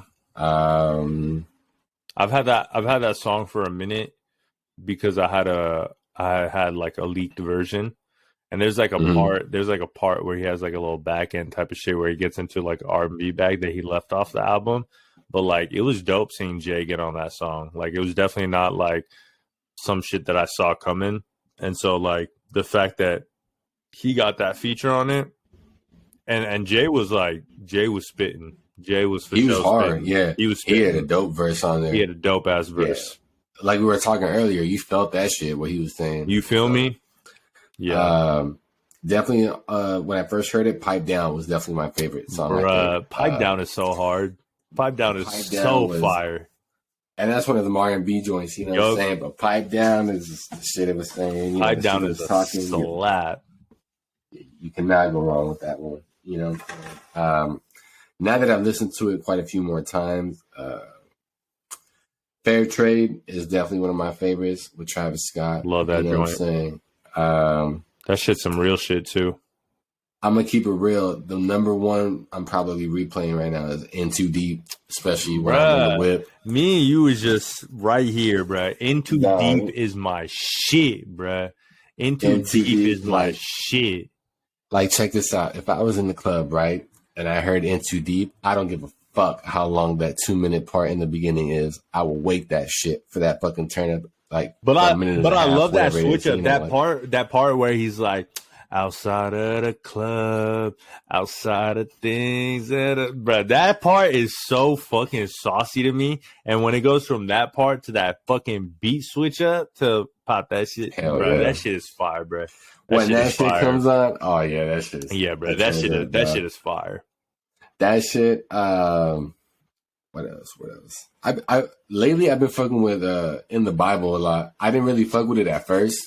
I thought it was a little bit too slow, and I thought it was kind of like, I'm not really fucking with it. But now that I've heard it a lot more, and I think in the whip where I heard like a lot more of the sounds, you know, in the production, I'm definitely fucking with it a lot more. That shit is definitely one of those ones that definitely fucking like grew on me, and I feel like he used a little bit of like a newish like flow type of shit like on that, just in terms of like how he was delivering his shit, like. It definitely felt and sounded a little bit different. Yeah. Race My Mind. As of yesterday, I started fucking singing that shit over and over in my head. Hell yeah. I think those are probably my favorites, bro. But like I said, I mean, it's literally 1 through 18 that I got saved. Yeah. That's how I feel about the album in terms of, you know, I think if they did, let's say, go up, you know, together like that, I don't think it's a question on which one would have won, probably, you know, and which one probably would have done better on the charts, you know. I mean, we definitely seen the numbers. Like, Brett took over 9 out of the top 10, and like you could say, like, all right, this shit doesn't come down to numbers and that type of shit. Listen, we only use numbers and data to like to just like fully prove a point that we're seeing. And like, you don't just get 9 out of the top 10 songs if nobody's listening to your shit. Like, come on, bro. Like, you just don't. Like, I don't know how else to say that. I'll tell you all this. I looked at all the Apple Music charts, right? Like, by country, by top 100, by genre, all that shit. And when Kanye came out, his shit was on top. You know, there's a lot of songs on top. It's Kanye. People's tapped in. When COB came out, I gave it a few days because I knew it was going to be on top, you know, but I checked in, I'm talking weeks after, you know, like not past the month. You can probably even go right now, you know. You don't see Donda anywhere on that top of the list, on none of them. Literally, Drake claims like most of the top 10 spots. Usually his whole damn album is usually in the top 20, like of songs, you know, and you might find like one or two Kanye songs, you know. But I think the numbers kind of speak for themselves, you know what I'm saying? So that's facts. Just as a hip hop fan, like I'm saying, you know, that's just my current opinions, you know. And I mean, moral of the story, Kanye needs to go back to his old ways. But I mean, this is also after some weeks of us like sitting with this album, and sitting with both playing albums with it for a minute, and like really analyzing it and listening to it, you know. And let's keep it a bug. We know what always happens. Like if like just for some my own shit, like Duke said, like yes, I'm a huge Drake fan. Like that's my favorite music artist. I got no problem saying that shit. Like, you know what I'm saying? Like there's people that like since the beginning have been on some like, oh, you fuck with Drake, like it must be this or you're that. Like, you know, all the soft and like all this, like all that bullshit. Like, fam, we've been around for it all, bruh. And we've also been around for every Drake album that comes out. Everybody got an opinion literally like the day it comes out, day after it comes out. Everybody seems to have some sort of fucking opinion on this album, as if you've lived with this shit for weeks, as if you've heard it in different settings. Like, did you play it in the car and been riding around to it for a few days? Like, has it been in your headphones? Have you been playing it around the house? Like, been playing it on speakers? Like, because like we talking about, bro, like that replay value shit is real. Like that replay value shit is real, bro. You could tell me that, oh, this is an amazing album and this is an amazing album. Cool. If I ask you, hey, how many times do you listen to that album? Hey, how many times do you revisit that album? Do you go back and play songs to this day, like from that album? Is it like that? Like, how many albums are you telling me that you do that with? You know what I'm saying? Like, there's only you know, a number amount that you can, you know what I'm saying? And it depends on where you are in your music shit. Like, some people like to listen to different shit all the time. Other people like to listen to their favorite songs over and over, and like, you know, songs that they're fucking with over and over. I think I'm definitely in a bag where I like listening to my favorite songs over and over, and songs that I'm into over and over. I'm not even gonna hold you. I'm gonna tell you the type of music fan that like I be. Like I be, when I find some shit and I really like my ears gravitate towards some shit, I be wanting to listen to that shit in multiple different places, all types of shit. But yeah, I've been a Drake fan for that. Like, bro, I came up on Drake just off of fucking watching him rap off Degrassi, and I was like, I wonder if this dude's an actual rapper. And then I fucking found his shit, and like, we was talking about MySpace songs. I had Drake as my MySpace song. His fucking from I think it was Comeback Season. Was it Room for Improvement or Comeback Season? But it was Over Here by Drake. It was right like around the Replacement Girl fucking era and shit like that. Some of y'all might not even know what the fuck that is, and that's the craziest part. Like, some of y'all Over Here, that's not the one. That's not the one with Party Next Door, is it? No. No, not Over Here. Give Ya.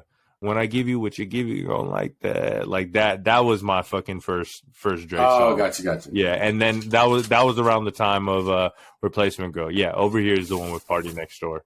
But Give Ya was my first one, and Replacement Girl was the second, and that was the one with Trey Songz. But the craziest part is like some of y'all not even gonna fucking know about that. Some of y'all might go fucking look up those songs right now just to like see what and you should just to see what the fuck I'm talking about. But and you should. That's like damn near like 13, 14 years ago, fam. And like he's been on top since what, 09, 10, like around that time is when he first started like really, really buzzing, So Far Gone, all that type of shit. So anyways, get to today's day and age, like we've been able to live with this album for what, we're going on the third week now. It's been number one, I think, for 2 weeks, like some shit like that. His should be putting up numbers. Obviously, we've seen it with Views. We've seen it with Scorpion. And we could talk a little bit about just like the streaming aspect of music, because everybody has an opinion on like streaming versus like selling physical copies and all that type of shit, right? But this album has for sure like like there's songs that have grown on me, but like I was fucking with this shit. This album, I also first time I listened to it, same thing. I was on a plane, had my fucking Beats headphones, ran it through, and I'm like, oh, bruh is saying some shit. Like, bruh is saying some shit. I'm not gonna lie to you. The first time that I heard fucking, was it Poppy's Home, Girls Want Girls, and In the Bible, I was for sure skeptical. I was like, okay, like, you know what I'm saying? Like, I was like, all right, like, Poppy's Home was like, he got some bars off in that song, but at the same time, too, like, that was like a trolling type song, you know what I'm saying? Like, to all my juniors, like, y'all getting clout off my name. All right, cool. Talk your shit, bruh. Like, you right, bruh. Like, talk your shit. It's not that you not right, so talk your shit. You know what I'm saying? He got that little Nicki Minaj shit, her coming in there, like, talking her shit and whatnot. Cool, you got a little troll song in. You know what I'm saying? I'm not gonna lie, the beat was pretty fire. And he sampled Montel Jordan on that shit. Like, you mentioned the Nicki Minaj part. Can I just say, I fucking hate that part of that goddamn song. And don't make me bring the motherfucking switch out, child support. and it ain't even that part. It's like her extra laugh at the end. I'm like, bitch, I could have done without all that shit. Like, you could have just talked your shit, then a little laugh, good. But you over here trying to cackle and shit like you're the fucking Wicked Witch of the West. Like, bitch, ain't no one want to hear that shit on a fucking Drake track. Like, come on now, not on this song, you know. Like, that's you know, she be calling all these bitches her sons. Fucking Drake had to bring her on the track. I already knew he was gonna bring her on one of the songs. So. But and then when I first heard Girls Want Girls, I was like, okay, like, you sliding, but like the whole, like, you know, you a lesbian, me too. I was like, all right, like, you know what I'm saying? But I'm not gonna lie. Now when that shit comes on, I'll be like, staring at you just because it's see-through. You know, like, I'll be vibing to that shit now, bro. Like, now, like, that shit is for sure growing on me.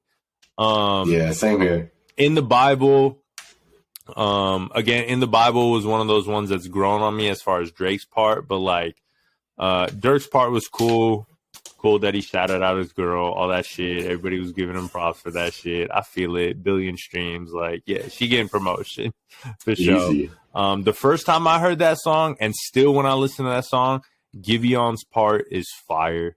Giveon's part at the end, like, I feel like, bruh, like, this shit makes a song. I'm not even gonna lie, a low key duet that would pop the fuck off is like, if Drake and Giveon gave us an EP, bruh, I would not even be mad at it, bruh. Like, if they give us like a little 3-piece or some shit, bruh, because between fucking like, because now I do fuck with Drake's part in the Bible was definitely growing on me and shit like that, but Giveon be going off on Drake songs, and like Chicago freestyle fire as fuck, you know what I'm saying? So like, if they gave us a little something, like, I wouldn't even be mad at it. Love All, you mentioned it. Obviously, I said I've been had that song for a little while now. It leaked last year, I want to say. There were a lot of Drake songs that have leaked, I feel like, since like Dark Lane fucking tapes came out and all this type of shit, right? This was one of them. It had like another part on the song that didn't make the album, but getting Jay-Z on there was sick. I did see some takes that were like, oh, I don't like that some of the songs that like have been leaked made the album. I think there was like 3 songs on here that have been leaked, and like some of us have been like sitting on them for like a little while and shit like that. But like they made the album and that type of shit. And it's not something that like Drake usually does when his fucking songs leak, right? But I'm not mad at it because we got a fire Jay-Z verse. You know what I'm saying? So like, I feel like it's cool because it's like, even though the songs leak, if you're adding something new to it, then it's lit. And he did that to all the songs that leaked on this shit. Fair Trade. I remember when that snippet came out of like, he posted a video of this song when it came out in the studio. He posted like a little snippet, and I heard like the, you know, sounds like a fair trade to me, but like that should be like on some real shit, on some shit for like just me personally. That Love All and Fair Trade really fucking hit home, because I've like for sure had within the past couple of years 2 friends that I thought was down and we started off this podcast talking about our friendship, obviously 7-year mark and shit like that. 2 friends that I'd known for 7+ years that on some switch up disrespectful type shit, and you know you got to cut off friends. So like for me personally, I could really relate to like these 2 tracks for sure, just on that whole personal level of just like I know people that have switched up on me for no reason and like had to cut people off for my own peace type of shit. You feel me?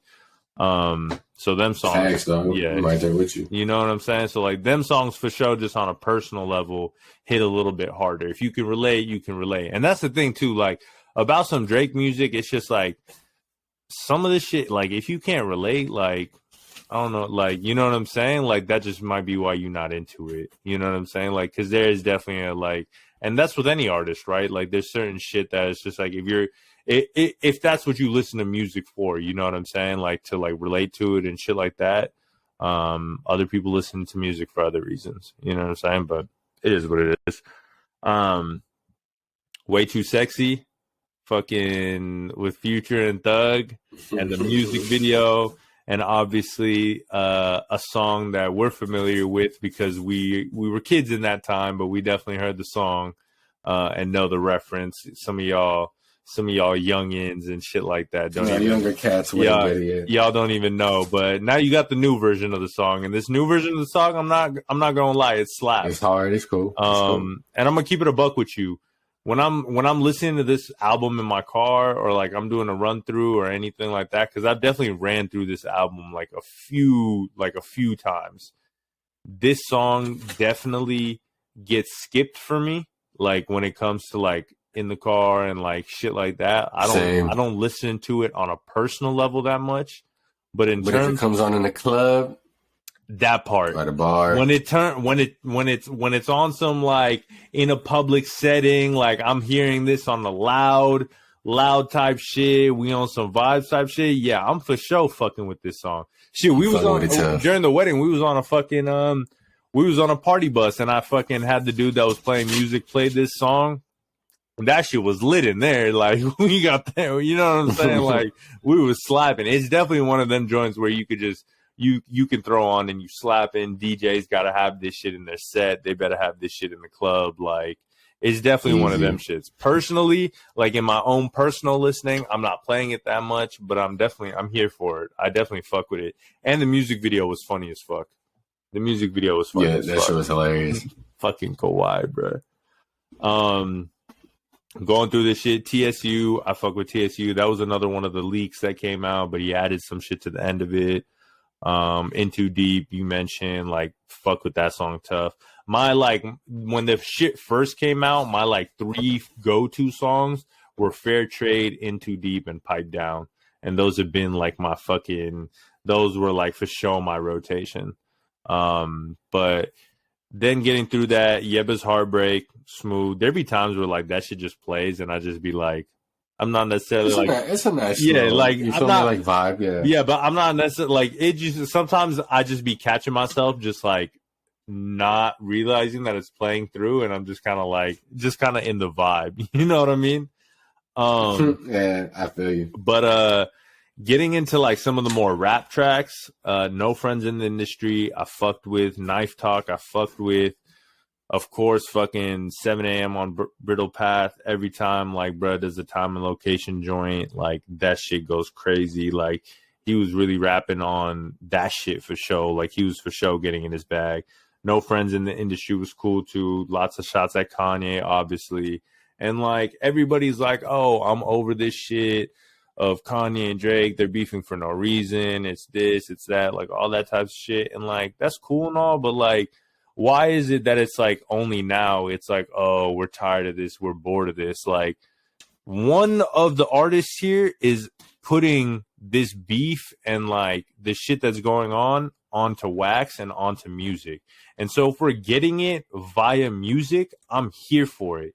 If we're getting it via fucking Instagram posts and tweets and like all this type of shit, then yeah, I'm with you. Clout, all this type of shit, whatnot. But like, let's keep it a buck. Rap and hip hop is built off of these fucking subliminals, competition, fucking dissing, like all this type of shit. Like, you loved it when your favorite artists were doing it growing up and all this type of shit. This shit's been going on. Now it's only a problem because it's fucking Drake, if we're keeping it a buck. That's what I think. And because they're like trying to make it like, just because it seems like a one-sided fight, like that's only because fucking Kanye won't fucking do shit where he'll release it officially. And that's why Drake had to leak it. Like, because fucking bruh not fucking about that shit for whatever reason to put some shit on music and put that shit out there. He want to send Pusha T and like all these other people fucking. Who was bruh that fucking did a Drake diss recently on some trash ass beat? Consequence. Yeah, bruh. Yeah. Like, bruh, shut the fuck up, bruh. We don't want to fucking hear from Consequence, bruh. Unless Kanye is putting some fucking shit out, bruh, and rapping to Drake and talking about this shit. Because bruh's coming with some straight shots like fucking, fam, tell your driver my address and pull the fuck up. Don't fucking Instagram this shit. I'm with that, bruh. Like, I'm with it. Like, I think them, like, you getting your shit off. You know what I'm saying? Like, that's what this shit is about. And, like, he's leaving it in the music. He's not doing interviews and, like, talking about this and shit like that. And, like, again, you don't know what the deeper shit between them two is. Like, he's definitely fucking, there's definitely obviously the whole shit with Drake's kid and, like, all this type of shit. So I'm not mad at it. And I might be one of the only ones as far as, like, people that have been fucking talking about this album, talking about that shit. Like, I'm not mad at it because we're getting music from it. If Kanye wants to be a real one and put some shit out, like, let's get to it then. You know what I'm saying? Like, let's get to it. Knife Talk was sick. It was dope to see Project Pat on there. 21 Savage. 21 Savage is low key, like, definitely fucking one of my favorites. Like, his progression has been dope as fuck, and he be putting out good shit. He be putting out good shit for sure. Race My Mind, you mentioned that track. That was another one of the songs that like had leaked before, but he added that verse to the end of it, and that verse is fire. Like, a lot of some of Drake's best rapping comes from the songs where he be doing the R&B shit, and then he be doing the rap shit too. Like, he be balancing both those in the songs. Fountains with Thames, I mean, you know, that's that little Afro beat joint. Like, it's cool. Like, I fuck with it. I'm not like racing back to that shit, nothing like that. You know what I'm saying? But it's cool. Like, bruh has so many fan bases, you know what I'm saying? So it's like he got to cater to all this type of shit. Somebody somewhere out there, like, that's their favorite song. You know what I'm saying? So it's like, it's cool. He got to do it. Get Along Better. I fuck with that shit, honestly. The one with Ty Dolla $ign. The one towards the end. Yeah, bro. Like, that shit, like, that shit is fire. I fuck with that shit. You Only Live Twice shit. He calls Swiss Beats a bitch. Like, Rick Ross, Drake, and Lil Wayne on a song is just a cheat code. I think it's fire. Easy. And yeah, I mean, the outro was cool too. I be actually fucking with the one with Kid Cudi too. Like, that one's like a little bit different, and like, we never actually got like a Drake and Kid Cudi song before, and like, I think they did pretty dope on this track. But overall, yeah, man, like, I know I'm biased, I know I'm a fan and all this type of shit, but I fuck with the album tough. I think he for sure, like, he was in different pockets, different bags, and just like giving us what we like, giving us some new shit, talking that shit, giving us new bars, obviously giving new IG captions, all that type of shit. But I feel like some of the criticisms when like this album first came out were just like, I don't know. I just think they were too quick with it. Like, they were talking about like, oh, this was a safe album. Drake's put out this album before. He was trying to recreate songs that he's last put out and shit like that. And I was like, what the fuck are y'all talking about? Like, truly, I don't understand it. Like, they talking about like they don't hear growth on this album. And I'm like, I don't think y'all listen to the album then, to keep it a buck. Because like, he talking a lot of shit that like he couldn't have talked about 5 years ago. He couldn't have talked about 7 years ago. Like, he's talking about a lot of different shit. You just got to hear it. Like, if you don't think he's talking about anything, if you don't think like any of that shit, then I just don't think that you're listening. And yeah, that's really all I can say there. I just don't think you're really listening and tapped in, and that's fine. Like, you could easily just be like, this album is not for me. This is not the type of music I gravitate towards. And like, by all Yeah, it's means, perfectly fine. you know what I'm saying? Like I said the same shit about Kanye. You know what I'm saying?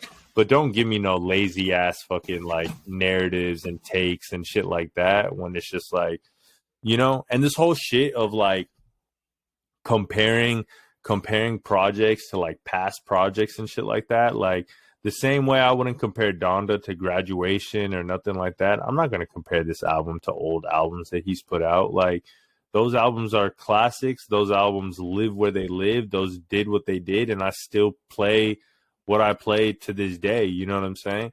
That doesn't mean I'm not here for new music and different shit and like new shit that he's got to say and like all that type of shit. So I'm not going to compare this to old albums because that's pretty unfair. Like that album has like a 7-year head start on how, you know what I'm saying? Like that album might have a decade long of like me living with that album and replaying it for 10 years versus fucking 3 weeks of fucking living with an album. You feel me? So like, I don't know. I'm not going to compare it to no past shit because I feel like there's no point in that. Mm-hmm. Yeah, I definitely feel you, dog. I don't really think there's a comparison. I think at this point we're just kind of seeing Drake evolve, you know what I'm saying, in this game, and it's going to continue, you know what I'm saying? It's kind of like an athlete, you know what I'm saying? They kind of just work on their craft and they evolve as the game goes on, you know? So facts. Like he said, we in the golden era, so I'm here for it. Like he's dropped some of his best music in the past, like even just 2 years. You know what I'm saying? Like I mentioned Chicago Freestyle, like that's definitely, like, I feel like at this point, definitely one of my favorite Drake songs. You know, like it's for sure up there. You know what I'm saying? So, but I feel it, though. You know what I'm saying? Yeah. Shit. What was I gonna say? Where you been traveling lately, dog? Where you been going lately this past year? Obviously with COVID restrictions, you know what I'm saying, and everything kind of being limited to access. You know, there's obviously been no one's really been able to travel where they want to, you know what I'm saying? Yeah. And so obviously a lot of the travel has been a little bit probably more local, a little bit more close, probably not the trips that we necessarily planned out, you know, but I'm sure you and I both made the best of it. What are some of the spots you've been to recently? Well, shit. I mean, if I'm looking at the year at this point, I'm not gonna lie. Like, there's definitely been some wilding shit. In February, I went to India, and I know that's probably like, what the fuck? How the fuck did you even like? How the fuck did you even get over there? Like COVID and all this type of shit. Like, and now, and the craziest part about the time that I went is that like when I came back, I want to say maybe like a week, 2 weeks later, like it started to get really bad over there again in terms of COVID and lockdown and all that type of shit. So not to take away from that in any type of way. But when during that time, reason why I was able to go is because I have a OCI overseas citizen card, and so they allowed they were allowing like, you know, people with OCIs and shit like that. It wasn't just open to fucking anybody in the US to be able to just like travel over there. You know what I'm saying? Like you had to have like citizenship or some type of documents, papers, shit like that, saying that you could go over there. But went over there. I got family over there, business that I'm doing out there, like, you know, promoting tourism over there and like promoting tourism in that space. Obviously, with the year that we've went to, is we're still going through a bounce back. You feel me? I work with a company that fucking, you know, does all inclusive land tours and shit like that all through India. It'll be the best experience you have ever in that country going through this company. Just to talk my shit, but yeah, fucking, so with that, like going out there, and really like a lot of it too was like going on some of these tours and shit like that to just like understand obviously like the effect of COVID, how to bounce back from it, how to like get more people involved. Cause it's like, you gotta understand, like we going through some shit in our country and like that type of shit. Like, okay, like we got some stimulus here. Like, did we get enough? Can we like give fucking, you know, like give criticisms to all this shit for sure? But like there's countries out there that didn't get shit. And there's people out there that have been going through like hard ass times for real, you know, no income. And a lot of these people that like fucking rely on tourism in these other countries because that's one of their top generating incomes of the country. You know what I'm saying? Like people out of jobs and income and shit like that. And so really understanding that aspect of the travel industry this year has been fucking interesting as hell. And really, of course, you know, a goal to, you know, get them back on their pace and get them back on their just get them back to being able to do what they're passionate about and being able to make a livable wage for their family and their lifestyle and everything like that. So that was a big one. And then you know, summer travels, of course. You know, I went to fucking Puerto Vallarta in Mexico. I was out there for like 2.5, 3 weeks. Just got an Airbnb, you know, with remote working life and shit like that, just working remote, like Monday through Friday, experiencing the city, like at night, on the weekends, like beach town for show. So like the spot that we got super close to the fucking beach, you can see the water, you can go down, weather's nice as fuck during the summer. Like I got mad content to still post from that shit, but like that was an interesting trip. Obviously, like all these trips, you got to get, you know, COVID tested beforehand and all that type of thing. But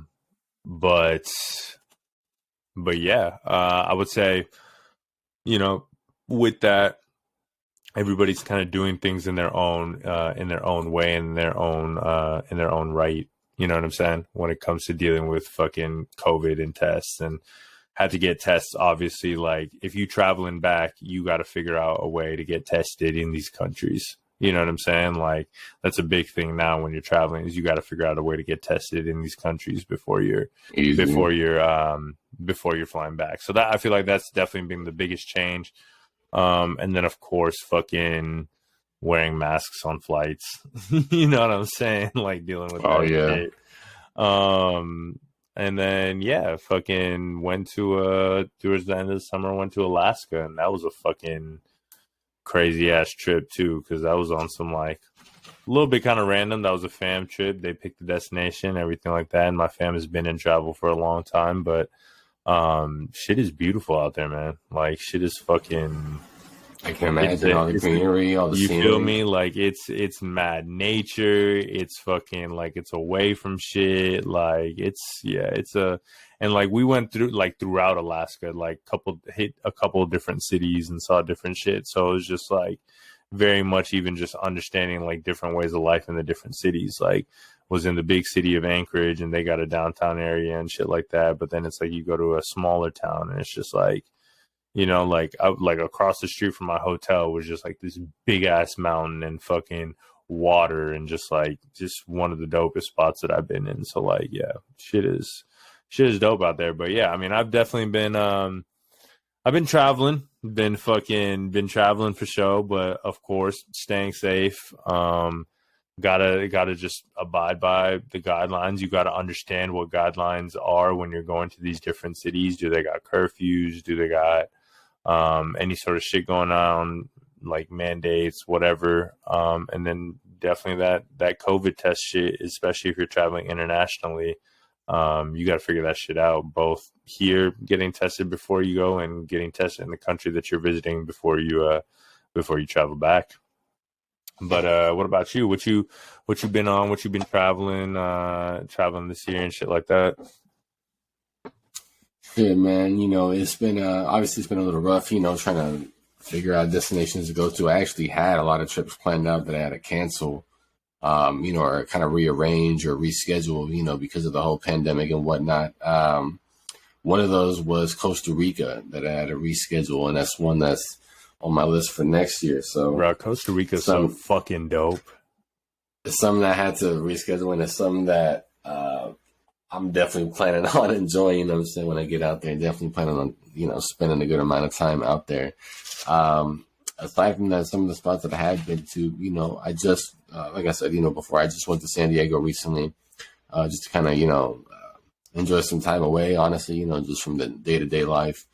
Nothing crazy. Obviously, you know, far enough from home to where you can really enjoy it, you know, but obviously not too far to where it's that big of a change. Hell yeah. Got to get in that like new environment and shit. easy. You know what I'm saying? Out there, COVID restrictions weren't too bad right now. You know, nothing really too crazy or different from the Bay Area. Definitely went to Nicaragua earlier this year. Was definitely a different type of trip and something nice, you know, something international out of the country. That's fire. Full COVID restrictions there. You know, they're pretty strict on it. Actually, when it comes to over there, you know, you need to get your test within a certain amount of time. And then there's a time frame on which you need to receive your results and then send them in to their health ministry.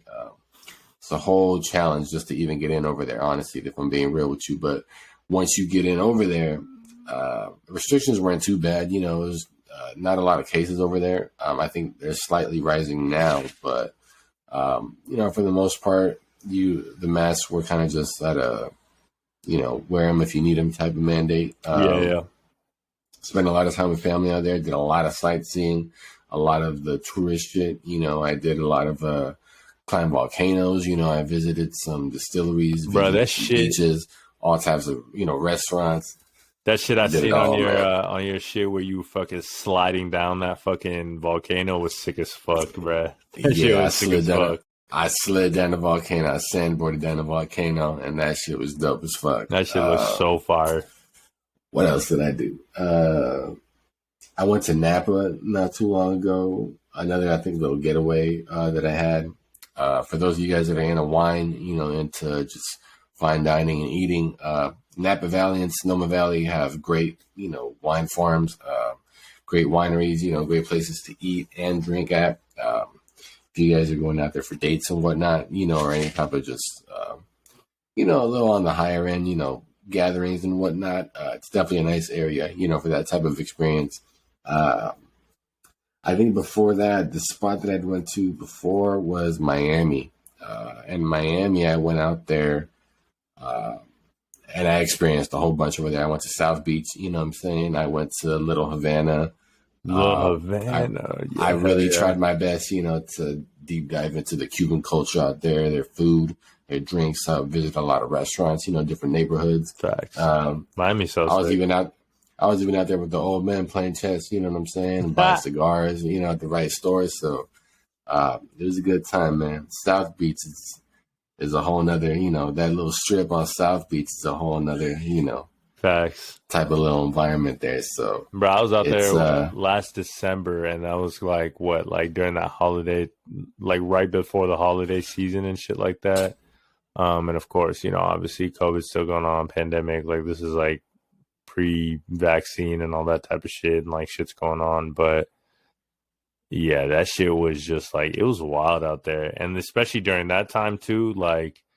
Fucking like, man, there was crowds and shit, and I was like, yo, y'all are kind of wilding right now. Like, it was definitely one of them type of moments. It was like, y'all kind of wilding out here right now. But like, I can only imagine how that shit be when it's like, it's lit and it's safe for real. But like, I had a good ass time out there. Yeah, there's a lot of spots.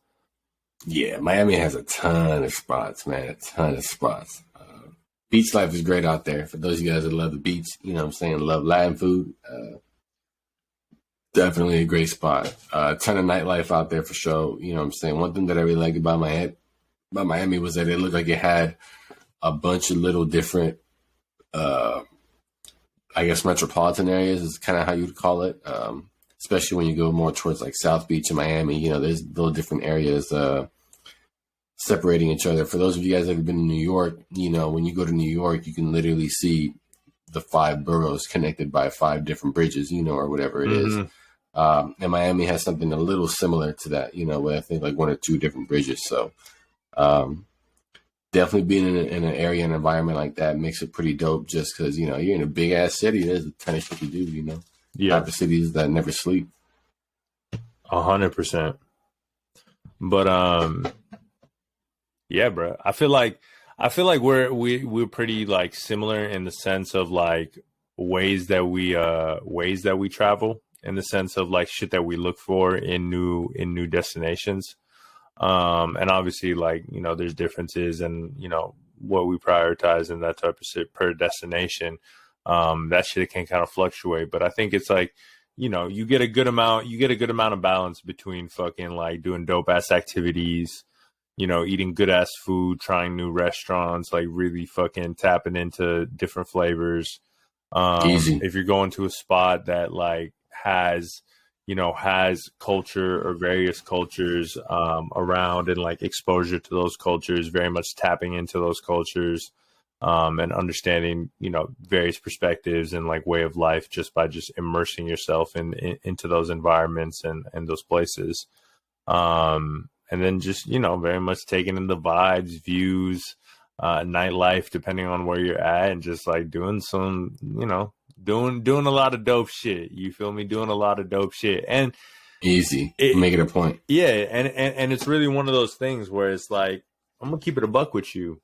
Any of y'all out there, like, y'all can travel like we travel. You know what I'm saying? Like, I don't think we do anything in a way that can't be emulated or can't be done like by others. Like, it's very much something that you could just pick up. Like, there's not like prerequisites that you have to have. And I say that in the sense of like, how there's like some like, particular categories where it's like, oh, you might be like mad outdoorsy and like you have fucking experience with like scaling mountains or fucking like, fucking doing like these summer, a little bit more like wilder activities, or a little bit more niche type of like, travelers where they're going for like specifically for the outdoors or specifically for like this particular thing. And like, they've learned the skill, like for example, like scuba diving or like some shit like that. And you're like an avid scuba diver or some shit. You feel me? It like for us, I think it's more so like, it's some shit that you can very much like, it's more so just about having the information and having an open mind and being willing to try new things and new vibes. And we're here to just, relay that information over. Like, it's a lot to research. I think we do a lot in our own research of finding the dopest spots everywhere we go. So, if we're here giving you the information and shit like that, and where the place is to go, you really just got to show up with some good energy and good vibes, and you gonna have a good ass time. That's really all it is. You know what I'm saying? I don't think it's something where it's like it's hard to emulate the type of travel that we do, but it's very much like there. Don't get me wrong. There's a lot of aspects. There's a lot of research and like planning and shit like that goes involved to some of these things. But again, with the right information, it's definitely one of those things where you can emulate it and you could do it for yourself. And, we're here to give you that information. Yeah, we're just giving you all the guidelines, you know what I'm saying? It's up to y'all to really make the best out of the situations and experiences that we're trying to give y'all. And you're going to figure out shit for yourself, too. You're going to figure out shit for yourself in all these places, too. And you're going to... Easy. It's more so learning about the how to do it, and then you could start applying it for your own shit, for sure.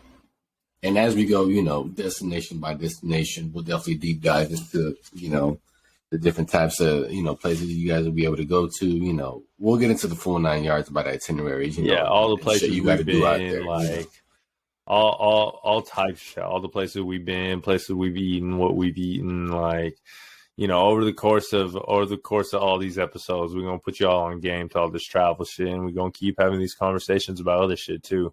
I think this one, we definitely got a little bit more in a longer bag of talk. And, once we could just get to talking, like, shit, we could talk. We could go. As you guys can see, these are the types of conversations, you know what I'm saying? Like we told y'all, you'll have with your own homies, you know what I'm saying? You have with your own uncles and aunts and cousins, So that's our ultimate goal, you know what I'm saying, is just to bring an open mic, and an open conversation about really whatever we want to talk about. You know what I'm saying? That's Facts. The type of shit that dope individuals do. So dope ass space, dope ass safe space, and feel free to comment on the shit, what you fuck with, what type of topics you like, what you into, what you not into, what you learning, whatever. Just tap in with us. Like we want to interact with y'all for sure. I mean, we gonna come on here and we're gonna do what we do and we're gonna talk about what we talk about, but we for sure want to interact with y'all. We want to hear from y'all, and this is a space for all us dope individuals to grow and really create a full community of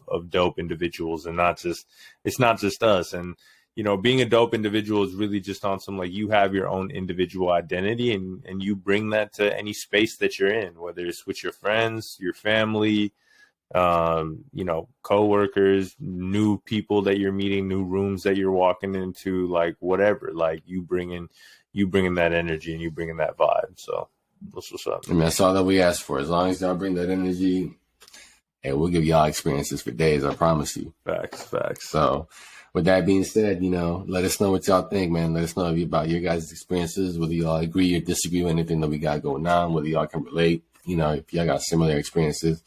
We want to hear it all, you know, so let us know. But until next time, you know what I'm saying? This is Dope Individuals hosted by your boy Mons and your boy Duke. Yes, sir. It's your boy Mons. You can follow me, like I said, at Airmons.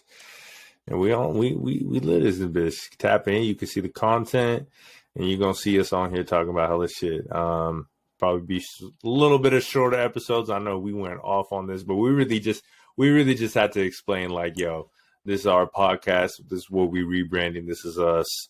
Get to know us a little bit more, and this is how we set the tone. And yeah, so. set the tone for all the episodes to come. Because every week we hitting y'all with new episodes with some dope ass shit. So tap in with your boys. Stay tuned, y'all. Stay tuned. Tap in with your boys.